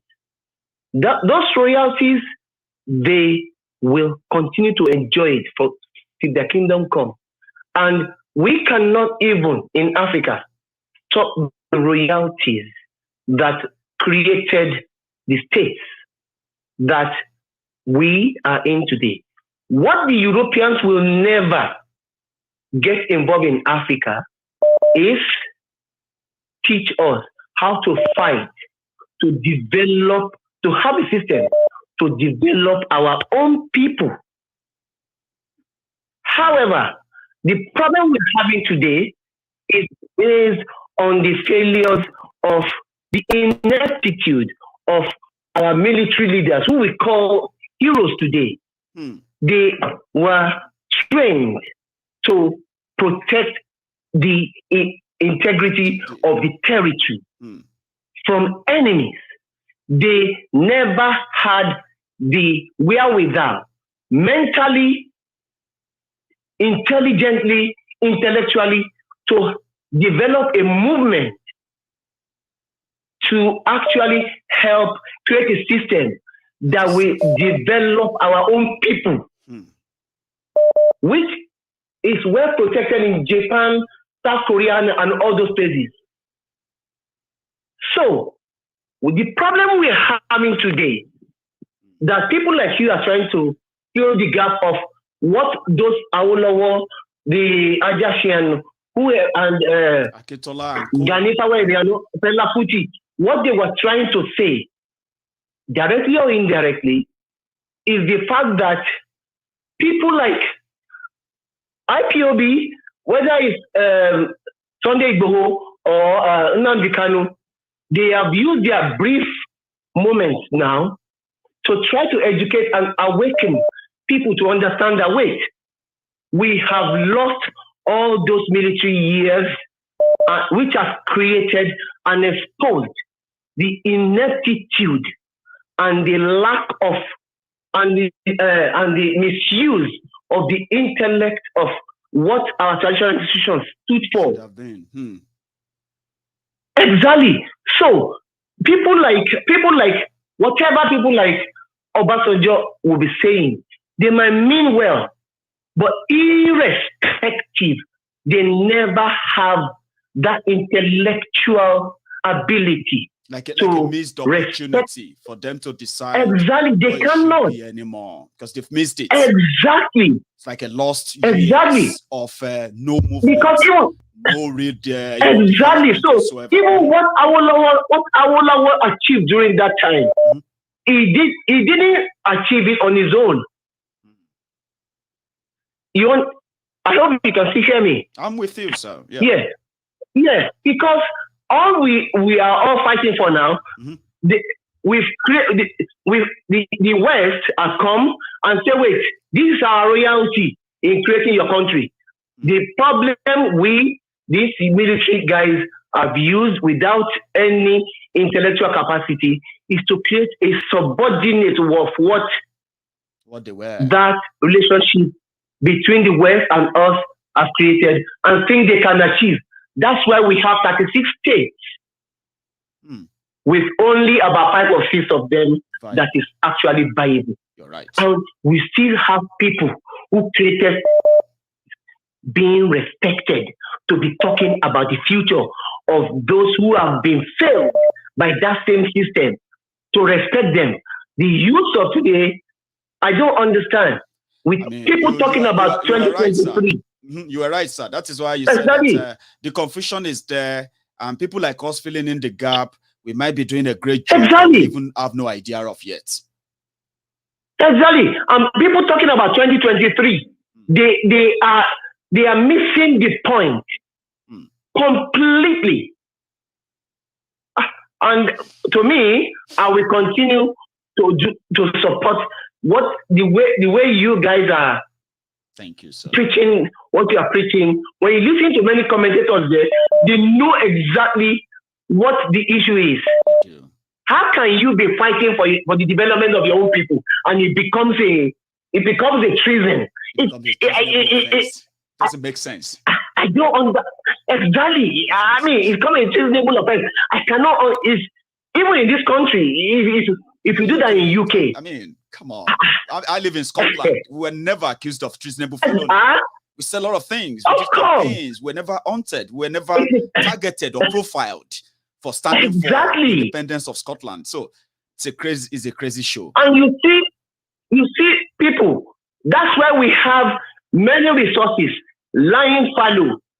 Just people like all the presidents of before and today looking for their cronies to take charge of those resources for their own friends to be taken away, not for the development of the people. At all. Thank you so much, sir. It's time for Nigerians to wake up. Thank you, sir. To wake up and say it's time we look for anyhow to develop our own people. All the system we have do not work. They do not represent the development of our own people. And that's why we are failing. I know. Thank you so much, sir. Yeah, it's been a pleasure. Thank you very much. Hearing from you again, by the way, you know, it's always so scarce. It's a pleasure. Talking again. So you have a good one, sir. I'll take another call. And you too. So I have another caller. Hello. Hello, can you hear me? Yeah, Maiyegun General. Yes, sir. How are you? Danny, my brother. Radical from Atlanta, Georgia. Say that again. Radical from Atlanta, Georgia. Radical brother. You want to be called Radical, right? Radical brother. Radical brother from Atlanta, Georgia. Yes, I love that. You are live, sir. Please. How you doing? Very well. I'm trying to survive. Yourself? I know. I'm doing okay. I can't complain. Thanks, man. God bless you. So, compliment of the season, by the way, my brother. You too, Maiyegun. You're doing wonderful. Just remind me of my Aluta days in Nigeria when I was in college. I just keep wishing I could wind down by the hand of clock, but it's okay. It's okay. We start where we stopped. I know. I sent you a message on your personal chat. It's a long one. It's called by one barrister, Emeka Umabalasi. So he was commenting. You're just going to give me the highlight of it for the sake of this chat, then. Are you? Yes, that's what I'm trying to do. Okay, then. You know, 2 days ago or 3 days ago, the army came up with a press conference that they have arrested one notorious ESN IPOB leader in Enugu. In Enugu, yeah. I don't know if you saw that news. I saw it. Yes. Now, this barrister Emeka Umabalasi has all this human rights legal group that is leading. Right. So they went in there to investigate, and they found out that this was the army in a Gestapo style invading a community on the eve of Christmas. When people who wait for Christmas night service are coming home, the army pounced on the village. They even killed a 13-year-old boy that they broke into his parents' house as the child was running, and they shot him at point blank. They killed a palm wine tapper that they saw on a palm tree. They shot at him on a palm tree. The man is injured, fatally injured. He's in the hospital according to the report. They saw another palm wine tapper walking home with his keg of palm wine. They seized it from him. And eventually, they saw a young man, they called him Nnamdi, about 42 years. They say he's the leader they have been looking for. That's the guy they picked, right? Yes. And they picked him up and dropped a gun beside him and saying he had an AK-47.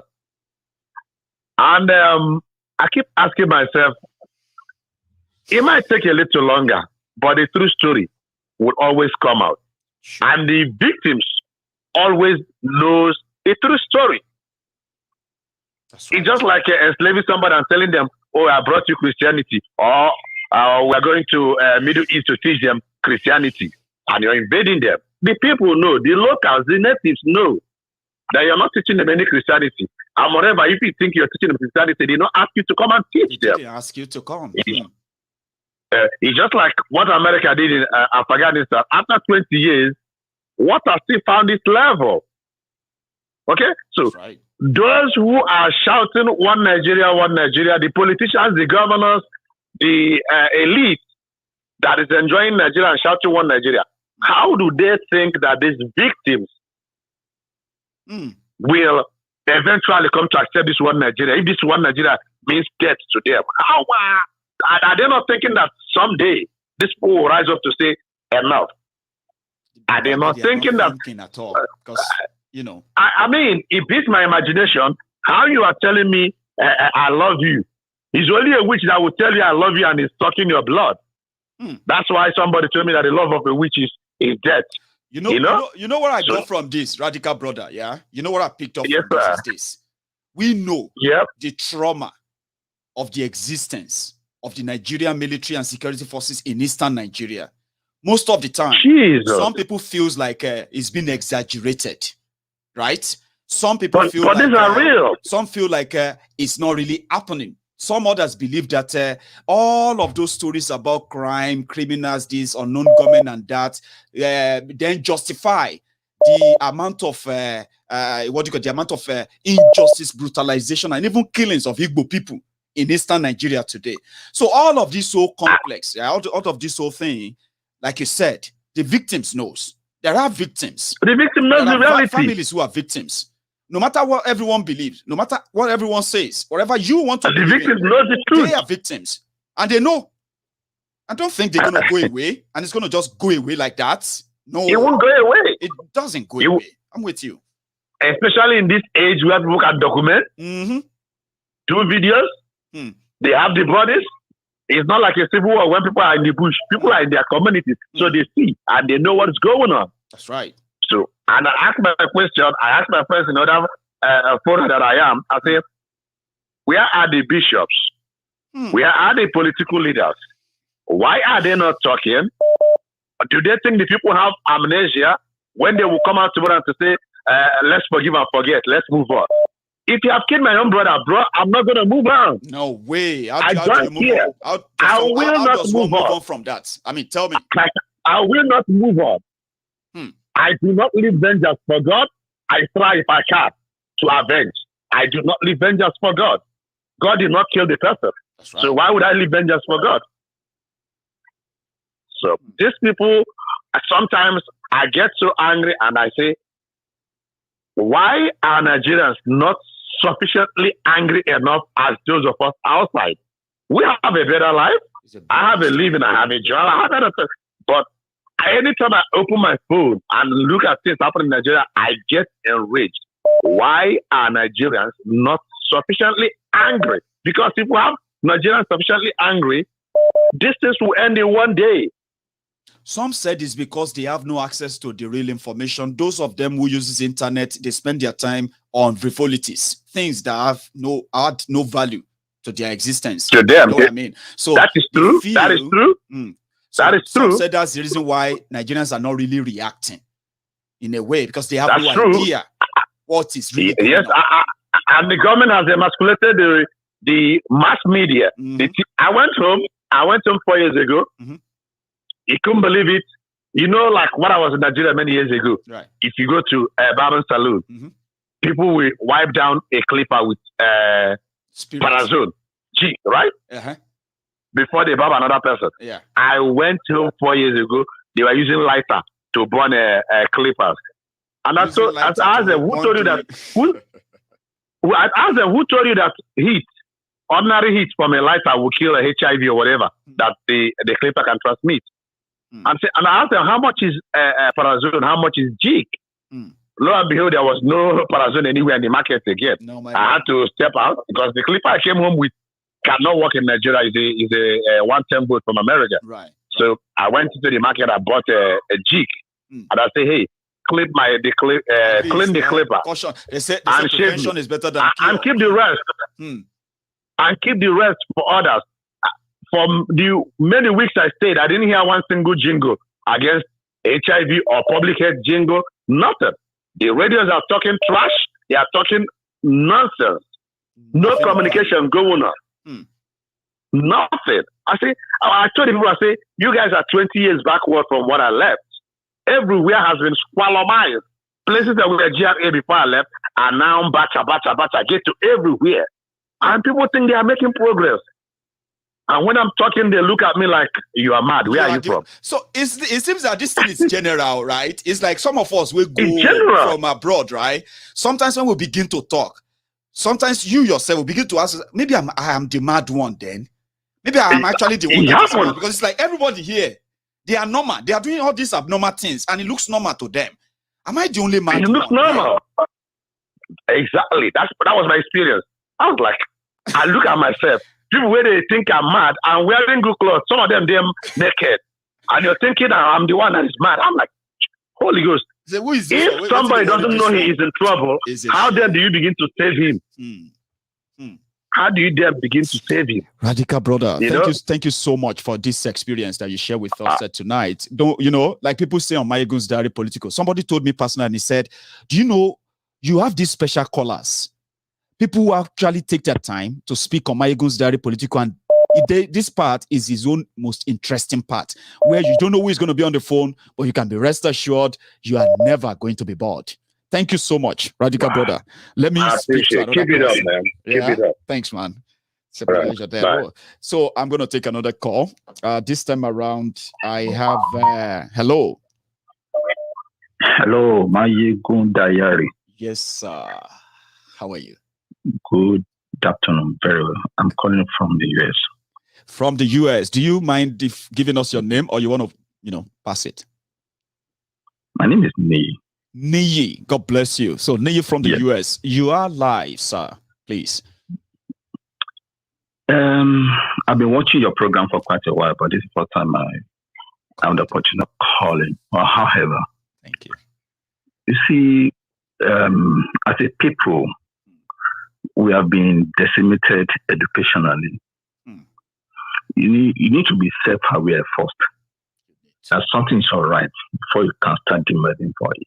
That is right. Some of us who are professionals, when we started our careers in Nigeria, that's right, we just focused on education, professional examination, and all that. We paid little attention to politics. But I lost my own sanity when I started paying attention to Nigeria politics. All right. I'm with you, sir. When you read Nigeria history, okay, and you now pay attention to Nigeria politics in the contemporary, world, okay, you lose your sanity. Place them by side by side. You lose your sanity. And if you are somebody who doesn't take nonsense from anybody, you will revolt. And which means you realize that your condition has gotten to a situation that will require you to act. But these politicians, they understand the game. They see Nigeria as a company and they only understand one language. That language is a permanent interest. That's right. And it doesn't matter which side of the divide you come from. And, I had the privilege. Yes. You see, I had the privilege of working with the Hausas, with the Igbos in my professional career, I'm a Yoruba person. Lovely. All right. And those of them, I mean, especially the Northerners that I had worked with, these guys are normal people. They don't have any political interest. No. They are very fair. In fact, in my career in Nigeria as a banker, the only person that I ever knew put his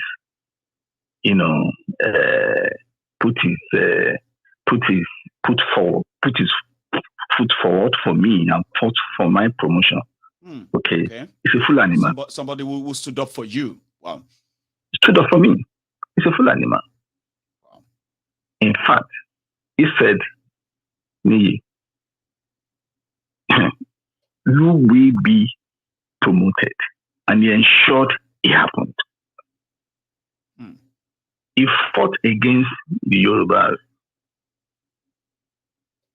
okay, who are even deeper lifer and redeemer. It's a chronic Muslim full animal from the north. All right. I'm with you. So, when you are self-aware and you don't have any political interest, all right, you act like a normal person. You will be normal. But Nigerians, yes. But Nigerians, on the other side, who have been disenfranchised politically, they are not self-aware. No. They don't understand what some of us are talking about. All right. And that's where the conspiracy actually comes from. If you don't know what you have, right to, you won't fight for it. Exactly, yeah. Like if you don't understand the situation, you can never know how to react to it. You can't. You can't. I agree. Okay. And for those who are self-aware, these guys are tools in the hands of the politicians. Sir, it's somehow you and me, you and myself, right? We have some sort of a synchronization going on here, right? Those who are aware, some of them turn to the willing tool in the hand of the politician instead of challenging. Go on. And they cannot challenge the status quo. They can't. Because they know what that means. They know the truth. Okay? But as long as that personal interest is there, they will not speak up. They won't. For the people who are downtrodden. And for the people who are downtrodden, they are the majority. They don't have the voice. They don't have the means. They won't say they want to revolt. Okay? But sometimes they don't even know how. You get what I mean? Even when they want to revolt, they don't know how. They don't know how. But one thing I believe that soon and very soon, it never matter how they revolt. They will revolt. I saw the nakedness and how vulnerable the middle class people are during the last ESAP in 2020. These guys that we called area boys, after they have get the police station, turned down the police station, weakened their defense, they now started going to one estate or the other. That's right. And you cannot resist them. Not predict what is going to happen. I remember these guys had the God to be going from one supermarket to another, looting them. They had it. The supermarket in front of my head. The saddest thing is this. The saddest thing is this. Yes. Those who are protesting, right? Those who have the chance of protesting, right? Those ones are there protesting. Yes. These are the remnant of the society. I'm not talking about those who are protesting. No. I'm talking about the ones you called remnants or thereabouts. The real people who are the victims of the rotten system. Exactly. Right. Go on. These guys they entered that a big supermarket. Even the mopo guarding our estates could not shoot at them. They do because she tried they will enter the estate. All of us could not sleep. You understand? That's when I realized how naked, how exposed we are. How vulnerable you can but be. How vulnerable we can be. If this guy decides to take down the system, it doesn't cost them 1 week. It will collapse. And I think what we can also do in Nigeria is that we can adopt what our brothers in the East adopted. Sit at home, civil disobedience. I'm not fighting anybody. If you decide to sit at home for 1 week and make certain demands that will even affect the international community, nobody flies out. Everybody is in a situation. You know, we'll make reasonable demands. Release Sunday Igboho, release Nnamdi Kanu. This incompetent president will resign.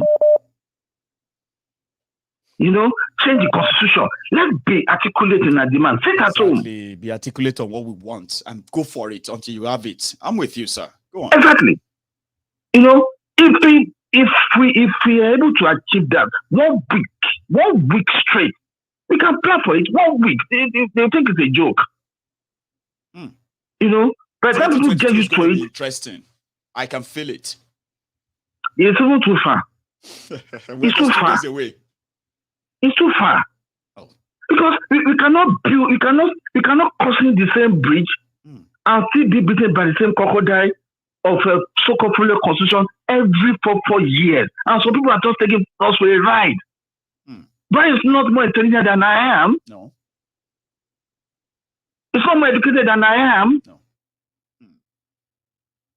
Some of my friends think I'm crazy. I'm not crazy. You know, I don't really care because the truth is, if you say it, you will die. If you don't say it, you will see that at the end of the day. I know. Thank you so much, sir. It's been a very, very good tour. You just took us now on this particular call. Some of us have picked the message, and trust me, they don't go to waste. It's just that we haven't made up the number yet, and we will make up that number, sir. Thank you so much, Niyi. Let me take my last call, and then we can call it a night. Our time is almost up, and then yeah, it's been a wonderful night, by the way. The conversation has been hovering around what can be done, people's reactions, and the rest of that. But most importantly, we need ourselves. So important. It is so important that we all continue to echo that.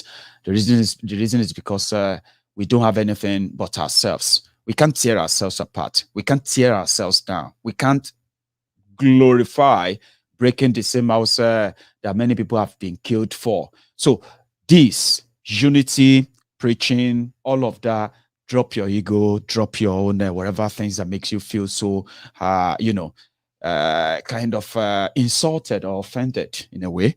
What that simply means is that say words that gives people courage to say, yeah, we can still do this. Say words, say things that encourage people to come together. Because if the purpose is for freedom, liberation of ourselves, as people say, then that should be an unconditional kind of relationship, not the one that will be like, I can't touch you, the long pole. I'll take my last call now, and I'll call it a night after that. So, hello. Maiyegun General. Yes, sir. The 10th throne. How are you? Fine, and you. Greetings of the way from Spain to you. Magic Fit is calling. God bless you, my brother. So, how is everyone over there, by the way, because it's all the season now. We are fine. We are doing fine. Amazing. Now you're going to be my last caller. Well, I'm here. I'm still here. Thank you very much. God bless you. You'll be my last caller, and then please make it count, okay? After you, it will be you. So go on, please. Okay. Yeah. First of all, you remember the last time I called, and I told you those that went to Benin Republic, they did not go there for the Benin Republic government to release Sunday Igboho. I told you that word. You did say that. Mm-hmm. They went there for their personal reason, for Nigeria to remain one, for them to continue to make Nigerians. Secondly, this second person that spoke before this, your last call, I agreed with them. Let me tell you, when the guy was saying where are the pastors? Where these same pastors we have in Nigeria, they forgot that Martin Luther King was a reverend father. They forgot that this man was among those that fought for the emancipation of the black people in America. These reverend fathers and these so-called pastors we have in Nigeria, they are part of the system. They are benefiting from the system. How would they tell their members? Those of us living in foreign lands, have you ever seen where you pray for you to have light? No. Or you pray for the government to come and tide roads? Have you ever seen for you to pray for the government to come and build good hospitals? Have you seen? No. Because they are part of the system in Nigeria. That is why they want Nigeria to remain that way. For them to continue to get what they are getting from this bad system called Nigeria. Just like you said yesterday, it is the revolution of the mind, like we talked about yesterday. That's right. Before the people will queue and know what they want to fight for. And secondly, I will not forget to tell you, I want to thank you very much, Maiyegun. God bless you. I remember when you spoke in one of your programs, you said, we should not rejoice over the issue of unknown gunmen. I did say that. We should not rejoice. If you go on net, I listened to Rochas when he was talking about the people unknown gunmen. That's what Uzodinma is part of it. There is one police officer they made mention of called Shaba. I know. I was screaming about it, and I bet sometimes I just felt like, would these people think, what is wrong with this Maiyegun? It's kind of Maiyegun, God will bless you. God will bless you. For months. The unknown government is the handwork of this bad system for them to rope IPOB into the issue of unknown government. Absolutely. Just like the way you said. IPOB had no hand in unknown government. Nnamdi Kanu have no hand in unknown government. It is manufacture of this same government to rope them. And it's so sad. They are killing Igbos to prove that. They are killing Igbos to prove that. They are killing innocent people. And I've been screaming that. They are killing innocent people. They say, Maiyegun, shut up. They are unknown gunmen. This I said, don't celebrate them. You have no idea about them. You don't know them. They just came from nowhere. They started doing all of this. And you said, they are not. These are criminals sponsored by the politicians. Read the line. Read the timeline. You are right. Yes.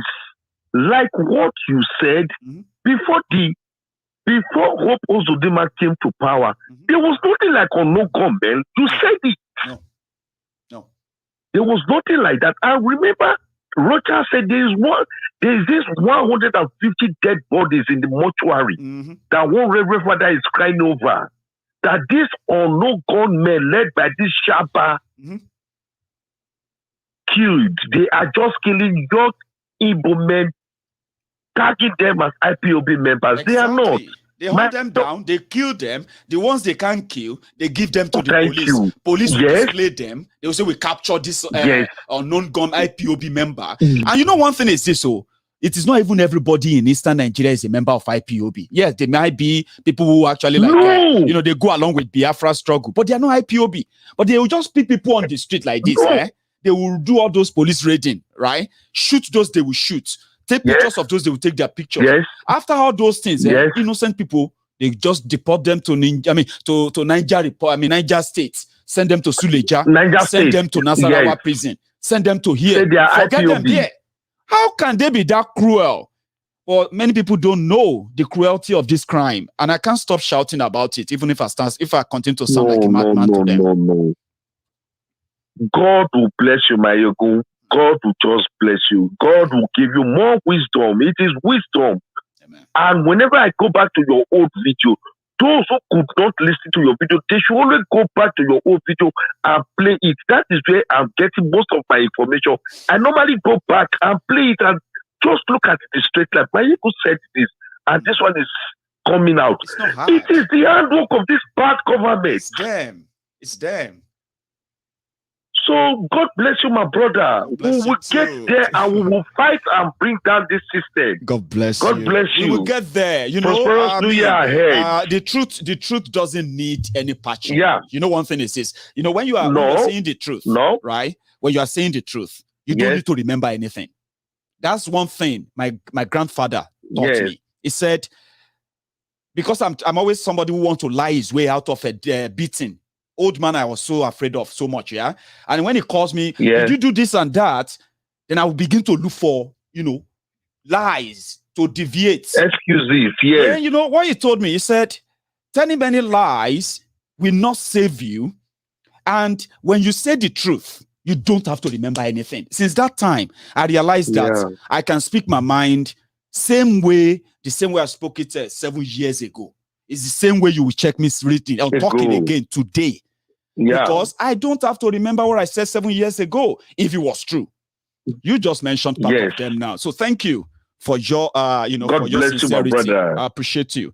Take God care. Bless you. Yeah, me too. All the best. Wisdom more to you, more wisdom. Compliment of the season. Yeah, good night. To the madam. Wish you the same, my big brother, the general, the temple of truth. Love, So thank you so much to every one of you who took time to join me tonight. I'm gonna see tomorrow, right? I'm gonna do a full broadcast on this issue of unknown gunmen, the discovery that Okorocha just said something about. I'm going to do it again as a refresher because many of us, now Stockholm syndrome, where they affect the rest of Nigeria, they affect many of us too. If you don't keep reminding people the atrocities of these people, if you don't keep, because that's what they do. They use their propaganda to repeat lies again and again and again and again until they themselves begin to believe the truth. But your job is to be smart enough to always have the fact with you. And if we have to repeat that again and again and again, that you continue to know this, if that's what I'm going to do, I will do it. In fact, that's what I do anyway. I do that all the time to make sure that people get to know when your government and the politicians are cooking up things to set you up. They don't care about lives. They don't care about anyone. They can sacrifice as many lives as they want. So they decided to make Imo State, the Igbo land, secure, to bring this insecurity to the Igbo land, because it will be easier when people are panicking, when people are scared. You can easily do whatever you want to do, including building a ruga. And then for people of Izombe, where Oples Uzodinjo could not hold any longer after collecting the $150 million that Buhari's government gave to him to start a ruga in Imo State, right? As he could no longer hold on, he accused the people of Izombe of being IPOB supporters, sent the soldier after them, simply because the people of Izombe came out and they protested that they will not give their land to anything for ruga. Yeah. The following 2 weeks after that, the soldiers were in Izombe. They were shooting, bombing, arresting innocent people. They displayed them as IPOB sympathizers, IPOB stronghold. But the purpose of all those attacks is no other than taking their land for ruga. So all these things, when you pay attention to them very well, and then you look at the IPOB and the Biafran struggle, you will realize that they are at opposite contrasts. They can't be in any way related, especially the insecurity that is developing in eastern Nigeria. Look around you. I'll say more on that some other time. So thank you so much, everyone, for your time, for joining me tonight. If you are watching me on YouTube, like that video as usual, okay? Share it with your contact and what have you. Tell them to watch Maiyegun Diary Political, and subscribe onto Maiyegun's Diary Political if you haven't. And I'm going to see you some other time. Thank you so much for your time tonight. Please stay safe. Good night.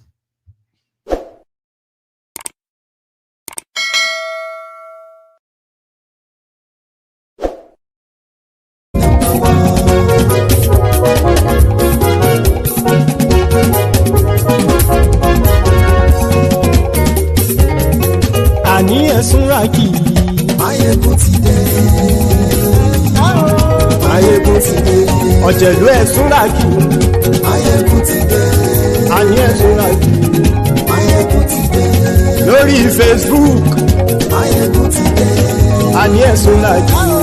Maiyegun ti dé. Lórí YouTube. Maiyegun ti dé. Àní ẹ̀sùn ràkì. Maiyegun ti dé. Bọ́ bàbá gbé wúrẹ́. Maiyegun máa wí. súnra kì Maiyegun ti dé. Ijó ìgbádìyẹ Maiyegun máa wí. àníyẹ súnra kì Maiyegun ti dé. Presido bá rúfin o Maiyegun máa wí. àníyẹ súnra kì Maiyegun ti dé. Kí gómìnà kówó jẹ Maiyegun máa wí. àníyẹ súnra kì Maiyegun ti dé. ọlọ́pàá tí ń gba rìbá Maiyegun máa wí. àníyẹ súnra kì Maiyegun ti dé. aṣòfin tí ń rúfin o Maiyegun máa wí. àníyẹ súnra kì Maiyegun ti dé. òpùrọ́ olóṣèlú Maiyegun máa wí. àníyẹ súnra kì Maiyegun ti dé. ọ̀jẹ̀lú ẹ̀ súnra kì Maiyegun ti dé. àníyẹ súnra kì Maiyegun ti dé.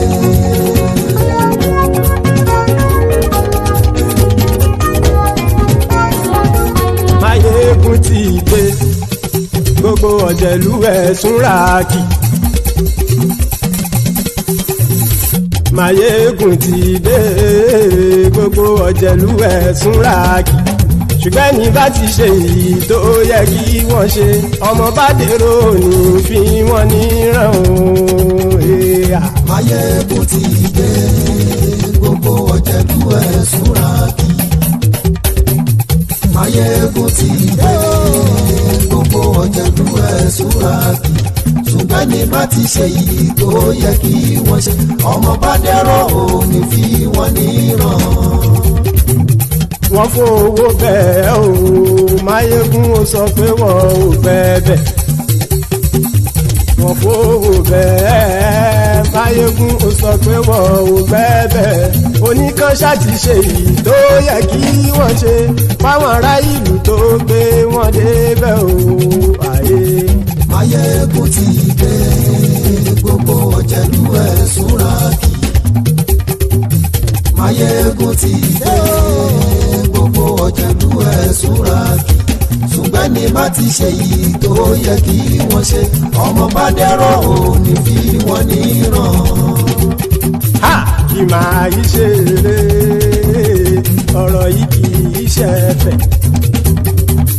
Kì máa yí ṣe eré ọ̀rọ̀ yìí kì í ṣe ẹ̀fẹ̀. Ẹni bá ti lè lẹ́bọ̀ lẹ́rù o ọmọ bá dèrò kàṣàyè tú wọn síta. Maiyegun ti dé gbogbo ọ̀jẹ̀lú ẹ̀ súnra kì. Maiyegun ti dé gbogbo ọ̀jẹ̀lú ẹ̀ súnra kì. ṣùgbọ́n ní bá ti ṣe yìí tó yẹ kí wọ́n ṣe ọmọ bá dẹ́rọ̀ ò ní fi wọ́n níran.